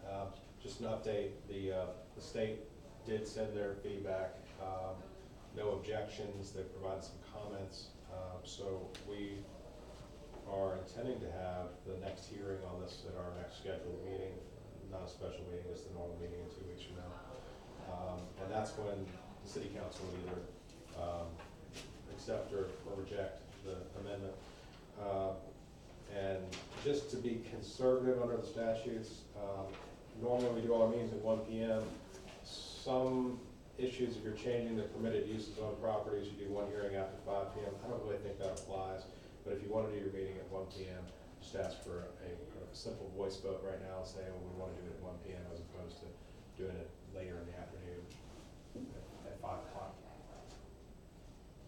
Cool. I think I confused everybody. Yeah. So we've got, in 2 weeks from now, we are scheduled to, we're about to advertise it, consider this ordinance for adoption. And normally we do all our meetings at 1 p.m. There's an argument under the statute, this kind of change should be done at 5 p.m. or later, but if you want to do it at 1 p.m., you can. You just have to vote today to say we want to do it at 1 p.m. Why 5 p.m.? Off work? It's some kinds of changes, and it's when you change the allowable uses on the properties in a category. They want one of the hearings to be later in the day because they want to spread them around to make sure people who are working come participate. I don't really think it applies in this case, but to be safe, if you want to do your normal 1 p.m. time, I just ask you to vote on it now. Just to say we want to do it here. We've been meeting for 10 months. I know. I don't, are you saying we would have a meeting after 5 just for that item or for our entire meeting? I'm saying if you want to have your meeting at 1 p.m. like usual, just say right now we want to do our hearing on this amendment next meeting at 1 p.m. I think it'll be fine. So we did 6, right, before? 6 o'clock before the storm? I'm fine with staying at 1 o'clock. I mean, that's when people are accustomed to being here. I don't see, I think changing it, you have less people. So is there, somebody have a But motion that's to do the next that's my hearing- opinion. The next meeting at the normally scheduled 1 PM time to, and we'll include the St. Joe hearing. Say that in a motion. Well, I make a motion, we have our meeting at 1 PM. Our next meeting at 1 PM. Second. motion second. Any opposition? Okay. All right, Excuse me. Yes, sir. Is that gonna be a special meeting, or is that just? 1 o'clock, a regular council meeting. It's a regular council meeting. Regular council. That's the next available regular meeting to consider adopting this ordinance. So it'll be next month then? Yeah, I know you said 2 weeks, I'm sorry. It'll be 2 August weeks. 27th. Mid 27th. Maybe the 27th of this month. Yes. Thank you. Yes, sir. I have something I'd like to bring up to the council, and Jason Adams, excuse me, I get a little nervous, 41st, 42nd Street. And before I get going, I would just like for the council to be, and the administration to be open to what I'm about to bring up. Some of y'all were here before, there's a couple new ones, but I think y'all know my biggest vocal non-support of things that I didn't felt was in the best view of the city was the part of the flood ordinance. And I kind of let it go and, said, well, that is what it is, just gotta go with it. Mainly the 0.02% being the elevations that were put on it, the freeboard, what they made us go to. The 0.02, the rest of the flood ordinance, I understand, I did a lot of research. I originally sent emails back in January there's 3 of you that are still here, and it got forwarded to Tanya, and we had an email conversation. She responded, and we just let it go. We were all in a big to get things done, get the moratorium lifted. But I've since started building my project, and it's not just about me, it's about other people in the city. But this does affect me. So, and I knew the floors were gonna be high, and I was, let's just go with it. Well, over the weekend, set my batter board, set my floor elevations up, and, just looking at it, I felt like there was a need to come back here, not just for my own sake, but for people in the beach, would the council and the administration be open? And I would like for it to be a quick thing. This is not something that should be drawn out, to looking at the flood ordinance again, especially the 0.2% rule in there. It's still an X flood zone.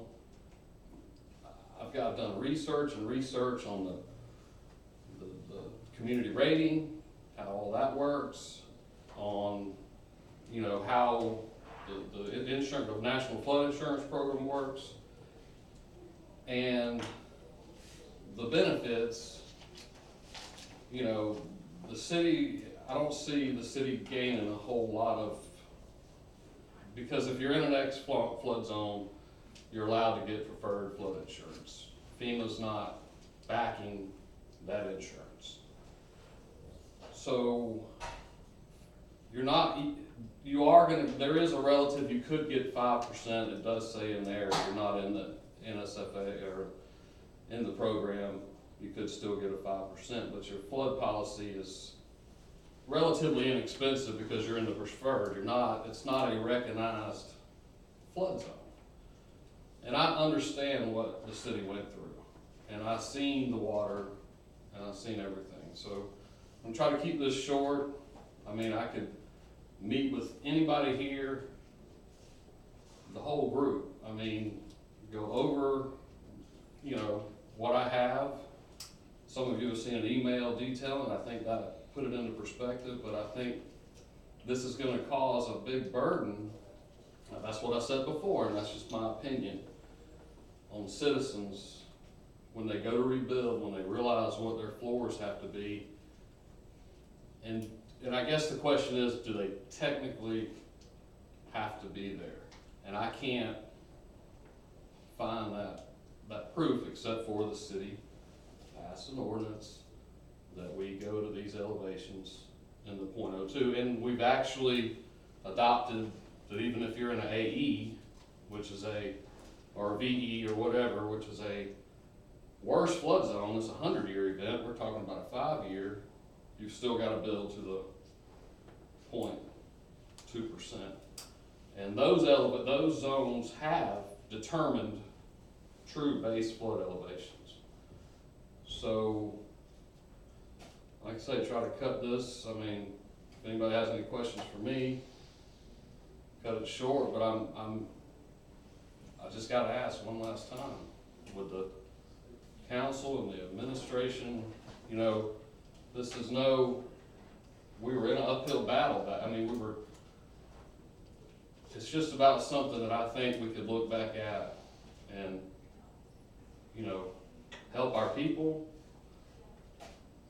And Are you referencing X zones? I'm referencing. Are you there's referencing a the whole flood thing? Are you referencing? Just the flood ordinance is fine.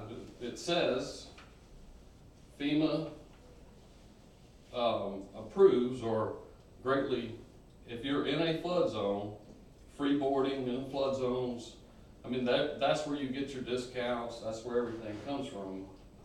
I'm just talking about the X zone. I'm just talking about the X zone, well, a true X, because there is what they call a true X, and then there's this 0.2%, which is just now, it's kind of new to, I think, everybody. I mean, I've got the new map, looked at it, so it's still an X. You know, I called my insurance agent to make sure on that end. I know the city is trying to be resilient for its people, to put some stuff in place that may protect them in the future. But I don't know that the benefit, you know, I think it's still, I know I'm jumping here, but I think too, it still gets back to some personal property rights that a person should be, as long as they're building to codes, they should be able to decide if they're allowed. I mean, I haven't seen anywhere in the country that, you know, these elevations are so strict on the X zone.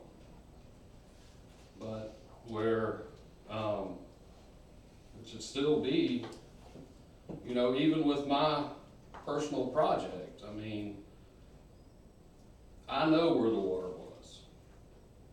I know all this. I'm at a 0.02%, I'm in this X zone. It's a 500-year event, and if you look at the bottom of the district, water management district maps, they explain every zone. AE, A, 100-year, what's going on in that zone. And, you know, if I'm in an X, then I should be allowed to build like an X flood zone.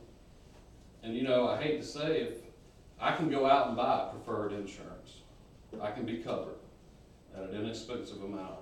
But even if I don't buy the insurance, you know, that's up to me. My mortgage company's not requiring it. The insurance company's not requiring it.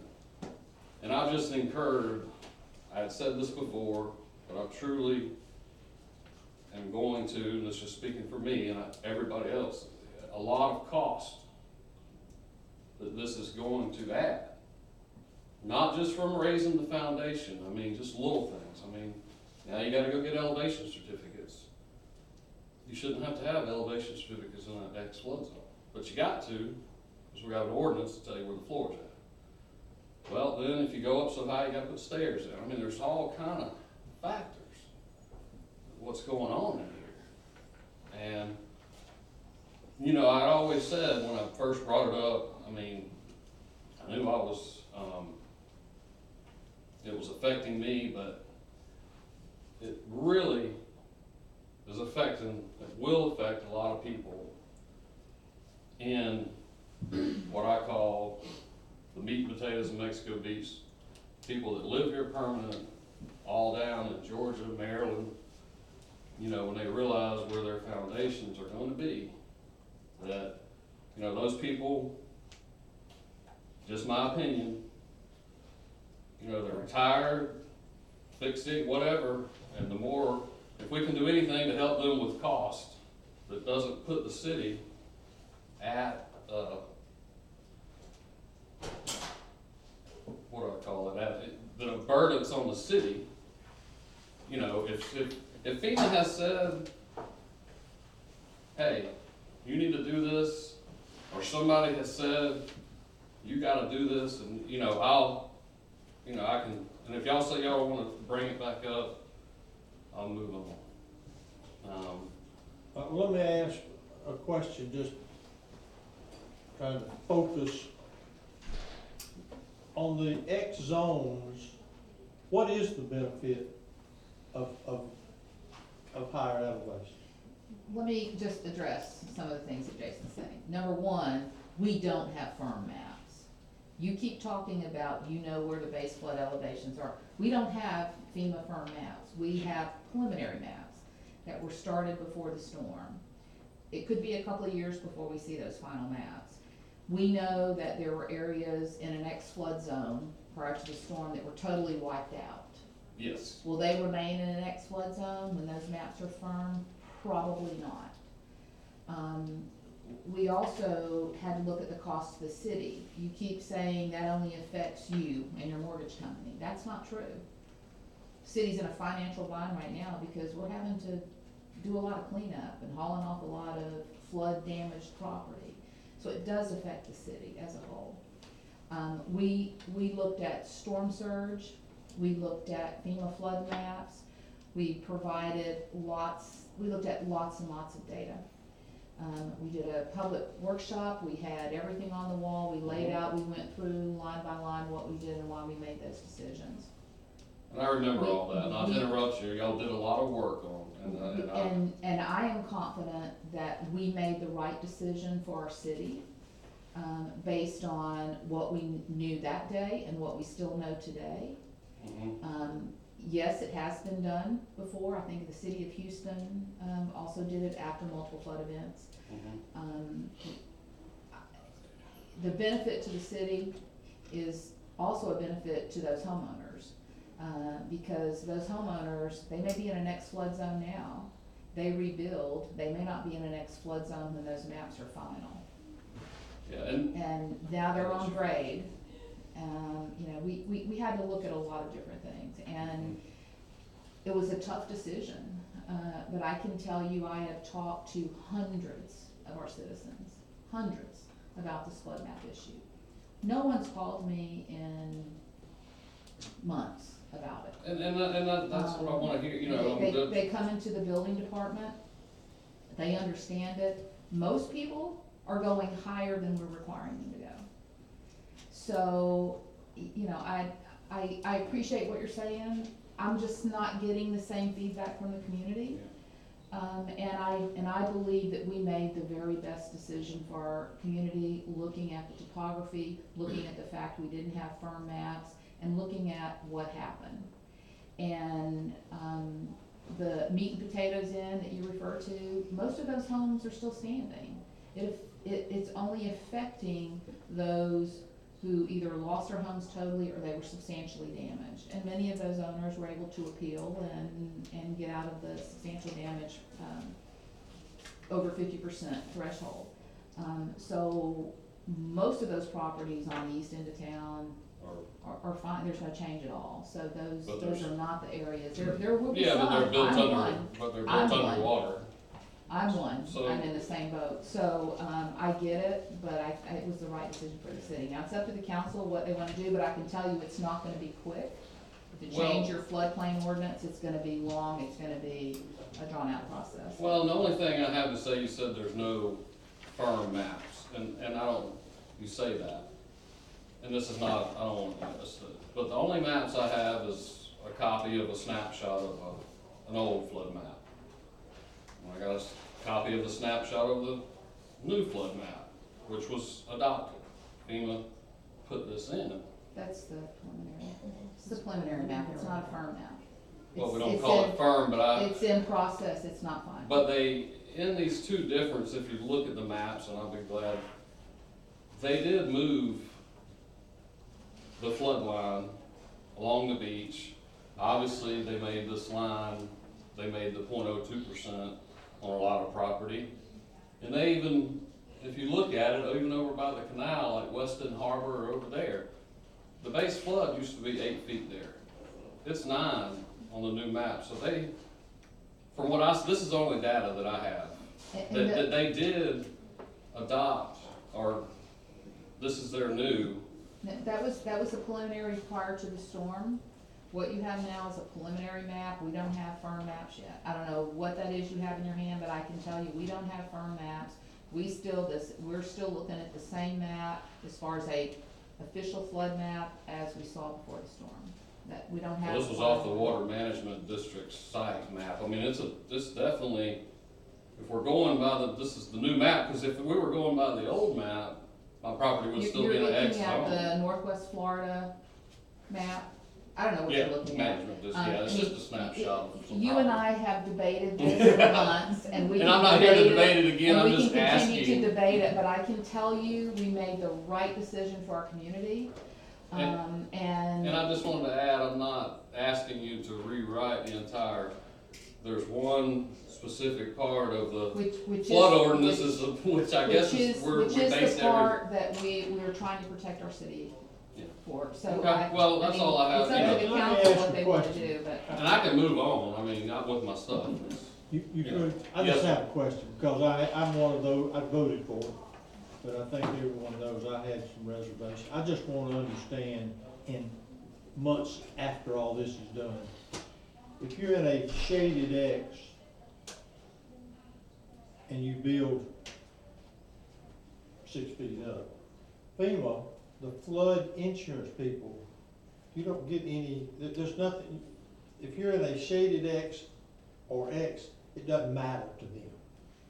Correct? I mean, from an insurance standpoint, You're not required to have Have- flood insurance if you're in a Right. true X. You're yeah. not required to have it, that's correct. Okay, so from the city standpoint, what is the benefit to the city of where we're requiring additional elevation in an X? Is it based on because we're fearful that the map's gonna change? Well, no, it's not just that, you want me to give you a 10-word answer, and I can't give you a 10-word answer on this. What I can tell you is, we looked at the storm surge, the flood elevations, where we saw the greatest damage. We spent several weeks looking at all the data we had available. And the areas that were in an X flood zone currently, we know some of those had already even gone from an X to a flood zone prior to the storm. I think Hatley may have been one. So some of those were already going from an X to an A or an AE before the storm even hit. And then we haven't seen any flooding in those areas. And FEMA was already starting to make some changes. So we felt comfortable that after this flood event and knowing the devastation, that they were gonna go back and look at that. And they were gonna consider all the same things we considered. And that's why we made the decision we made, because we were looking at the future and people starting to rebuild now. And the benefit to the city is taking those bold steps and doing things to make us, as a city, more resilient.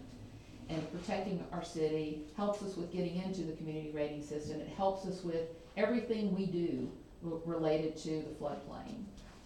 It's just beneficial to the city. And, I mean, you know, Mayor, we've had experts say that people should be following the lead of Mexico Beach. We've shared those with you. I have I seen don't that and know talked to what that. else you want. I'm just trying to get, look, months have passed.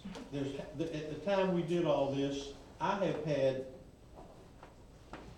Jason and I aren't carrying a flag. I'm not carrying a flag for Jason. I've had people say, and shown me what it does cost to build. At first, everyone, it was like, well, this is gonna be minimal. Well, it's not minimal. it's not minimal, I guess minimal is the definition based on who you talk to. But in an X zone, is there not reason to look at what we're requiring? I'm just asking. I mean, in an X zone, based on what we passed, because I'm trying to look at Frank and tell him, yeah, you just got a bill out. I said, well, why? I mean, I'm in an X zone. Why do I need to pay that extra money? Well, I've got insurance. I don't have to have insurance. How does it benefit our citizens in an X zone with that additional freeboard? Short answer, it benefits the city as a whole. So you keep ad valorem costs down as a whole when you have a flooding event. Because as we've seen, there are a lot of people who didn't have flood insurance whose homes were wiped out. And then, so the city becomes responsible for that FEMA match, or if FEMA doesn't determine them eligible for demolition, removal of that debris, as well as, again, just opportunities that it provides the city. We can do whatever you guys want us to do. No, I'm the only one speaking. I'm not speaking for the council. I'm trying to understand, because I have been asked several times about especially on the cost of the construction and the benefit that they get for doing that when they're already in an X zone. I think that's a very valid question for our citizens to ask. And if I could just speak to the price, we went to several of our local respected contractors and asked us what would be the price difference, and they gave us, we also had EPCI look into it for us at the time. And the price was minimal. Now, is it higher now? Yeah, because we're looking at over $200 a square foot for residential construction. So yeah, it's higher now, but the percentage of that overall construction cost is still small compared to the But you do understand that benefit. that's a valid question for a guy that's in an X zone that could build at 2 feet and be fine, but we're telling him to build at 5.5 feet. Right. So, And so I understand. that is I a understand. very And I valid think the question. answer is, he may be in a X flood zone today, he may not be in an X flood zone later. And I just say, I'm not here to, create, honestly, this is just, but, and it may be where the maps change in a few years. I mean, I will that, but, okay, and we're just thinking, I mean, this is a risk thing, FEMA, that's why they come up with these zones, it's calculated risk, it's all this, or they would just say, hey, y'all all need to be at AE, 11 feet in the air, I mean, this place flooded. But if I've got a base flood that I know that they just changed across the street of a BF9, and right now, the 0.02% elevation on my property, which is an X, my land topo is already 11, so I'm already 2 feet above the BFE. Well, the 0.2% is saying you gotta go to a 14. And I'm not an expert, but would we think that FEMA would come in, the flood people from FEMA would come in and say, we're changing everything, the BFE is going from 9 to 14. I don't think that's a 5-foot elevation change, and I don't think that they are gonna react and do that. But that's just an opinion. So anyway, we'll drop it. I just brought it up, I mean. Okay, I gotta say, I think it's worth looking at. I think it's worth looking at. I've had a lot of people ask me the same thing, been asking me. Yeah, I mean, back then, in due respect to all of the decisions, all the work done, until people started doing it, until they started trying to get a price, until they started getting, and and again, the X zones, I think it's worth looking at too. Just a couple of points. X is a flood zone. It is a flood zone. I understand. Let's just don't lose sight of don't that. confuse, X is everything a is flood zone. who live on the coast. You're just not required to have flood insurance, but we had hundreds of folks in the X flood zone that flooded who didn't have. I have a building X- that flooded that didn't X- have insurance, and X is I'm a not gonna flood cry zone. over the spilled milk. X is a flood zone. Also Okay. remember that FEMA provides the minimum standard, the very minimum standard, And I agree with you. the minimum where you should be at. FEMA will tell you, you should be higher than that. And I That's agree with the that. minimum. But are we? And let me finish. Yes. I listened to you for a long Oh, time. yeah, you did. Minimum, that's the minimum standard. And second, when FEMA sets the base flood elevations, they round up or down. So if it's 6 feet, 5 inches, they round it down to 6. That's why they caution you that's the minimum standard. So if to look at their base flood elevation, if it's 6 feet, 5 inches, and you set yours at 6, you could still flood. So they set the minimum standard, so what they told us right out the gate is, you want to at least be 6 inches above whatever FEMA says. Just to start with, before you look at anything else, to get above that minimum. But FEMA is the minimum you should be at. That's not where you should be, they're saying you should be higher than this point. So let's just. But Okay. but all I will say on that, I wasn't saying taking it back to an X. Or is there somewhere in between, I mean, is there something we can, anyway, Tammy, I think you've done, it's just a discussion. Okay, I don't wanna give anybody else, I don't wanna move Yeah. unless somebody else got something to say about that. If you don't, then we're gonna move on. Yeah, I'll say on go that. ahead. And I'm not pushing either way, one way or the other, but I did want to mention, if anybody does take a look at this, to have a good informed decision, that every structure that we designed and contractors that we know work with other engineers that design to code on the slab in the shaded X that was not hit by the debris of a non-code compliant shaded X or flood zone structure was not destroyed substantially. That's it, that's all I'm saying. Okay. That might be those you're dealing with, but there are a lot in the city that were. Right, So just- okay. Okay. I don't wanna get bad information out there. I think we sort of divided, I think we've got, everybody's in their own corner here. Okay. Any other non-council member miscellaneous? Jen, you have anything? Tell me, do you have more miscellaneous? I do. Go ahead. It doesn't matter. I was just gonna do a very quick short All right, winded go right update ahead. Go right on ahead. our financial advisors. I've been working back and forth a lot with Jeremy.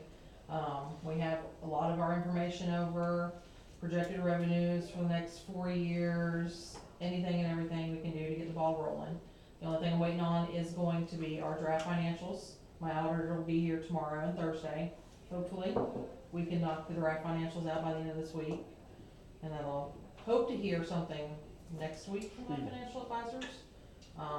He said that he would be happy to come out if we need to do a special meeting with the council. He'd be happy to come out once we get terms, what everybody's interested in, the offers that we get, and do a meeting. He can do it by conference call. He can come from Orlando, whatever he needs to do, meet with everybody and discuss and, get your pros and cons and what you think about everything, so.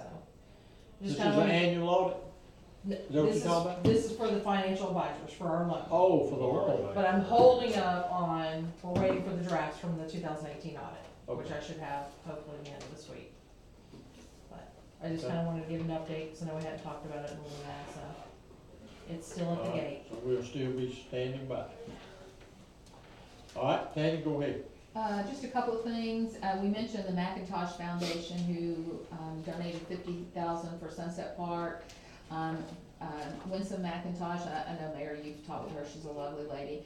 She and her husband established a foundation in Palm Beach 45 years ago. And so they have also a pot of money, and they're gonna donate $50,000 to Public Works for whatever Public Works needs. So we're looking at that now to determine what equipment is most needed there. So I want to make you aware of that. She reached out to me last week, so it's not a done deal, but she's offered that again. We want to give an update on the Public Works vehicles. Yes, sir. The city of Tallahassee, I don't know if everybody noticed, a couple months ago it was, they put out donations for city vehicles for public works. And the city of Tallahassee offered us 2 vehicles. It's a 2011 Ford Ranger extended cab and a 2500 XT extended cab for public works. Me and Miss Tanya been going back and forth with everything, and they're ready to deliver them as soon as they get the title straightened out. So, city of Tallahassee's donating 2 vehicles to us. I haven't got an email together this morning to get word of when they actually want a set date to deliver them. They're actually gonna bring them to us instead of us having to go get them. So as soon as I get a set date, I'll let Miss Tanya know. Yeah, please do, that is, that's So City of Tallahassee, thank you absolutely. Yeah, absolutely. for that. Wow. And that's all I have on my list. Okay.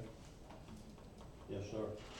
I have one more thing that I'd like to bring up, just because I feel like, and it has to do with the city property.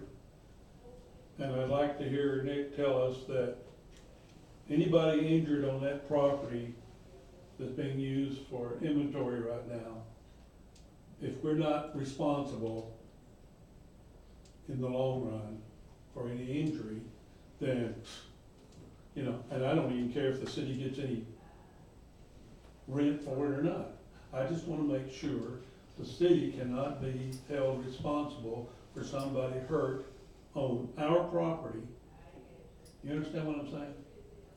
We've talked about this 115 times. Injuries occurring on city-owned property, I could not tell you, could not guarantee the city wouldn't be held responsible. If somebody gets hurt, has a bad injury, they're gonna probably sue everybody they can think of. The city will be one of those folks. Our normal caps statutorily for damages are gonna be about $200,000 in a situation like that. We would argue, well, this had nothing to do with us, we didn't cause this, but that doesn't always work. Okay, so what if the individuals had their own insurance, we would still get sued? Well, everybody gets sued.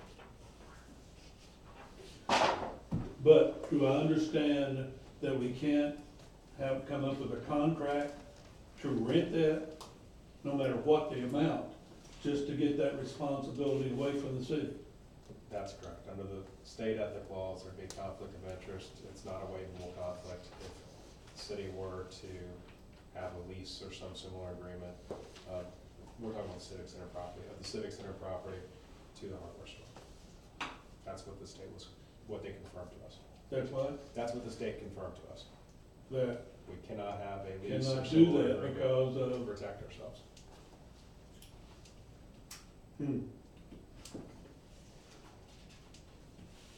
Okay. I'm done.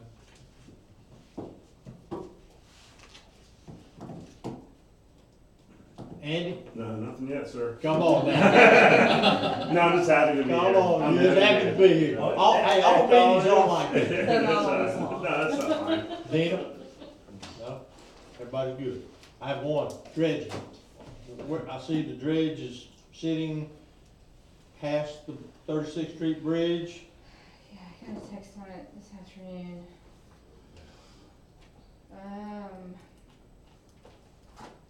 So it was down yesterday. They had to dump debris. They're still finding significant debris, roofs from boathouses, etc. But I think they should be starting up again. They're still working on getting water out of Spool Site 2. That's an ongoing issue, to drain the water out of the sediment so that they can haul the sediment to put new sediment in. But based on my updates from Freddie, they're just still hitting a lot of debris that causes them to go down. And then over the weekend, I think they had some weather. They were down because of weather as well. And I can vouch for them, because I see them every day. But they should be finishing Yeah, up they're, their- that's the last area they're supposed to. Yeah. They finish never up, so. come down our portion of the canal over there between 36 and, actually for North 38 and 39. They've never done that area Yeah, down maybe not gotten to that area yet. Well, they sat there for the longest time, I guess, waiting, I found out they were waiting on the burn. I guess we couldn't, Yeah, spoil it site. has to dry out. But I never saw them, next time I saw them, they had moved, you're right, I didn't see them come down that They have thing not been at down all. that far. And they came down with that little old deal where the bucket, they pick up stuff, but the dredging has never taken place. Okay. And they're pulling some big pieces still out, just in the last. Right, they are. Yeah, we're removing the debris, but we're dredging within our permit, so we'll just have to go back and take a look at that and see if that area is. All right. So Nick, you got anything? Oh, yes, sir. Yeah. I got a question about at the park, at Parker Park, the canal, the way that it stays so dirty up in the end with all the debris and stuff. Are we gonna be responsible for removing that Yes. from now on? So can we get volunteers to do You that? talking about in the horseshoe? Yeah, it looks terrible. Can we volunteer to do that? We're getting ready to move police and fire, police here, fire there, and then we'll be cleaning up that part, once they move that modular building out, so yes, that is our It responsibility. looks terrible there, and I'd It's our like to clean it up responsibility. if I had to volunteer to clean it up. Motion for adjournment? So moved. So, Thank everybody for coming. Bobby, you cramping over there? Thank you, council. We appreciate y'all. Yes, sir. Thank you. I was too, that's all you get. Start making some signs here at this meeting.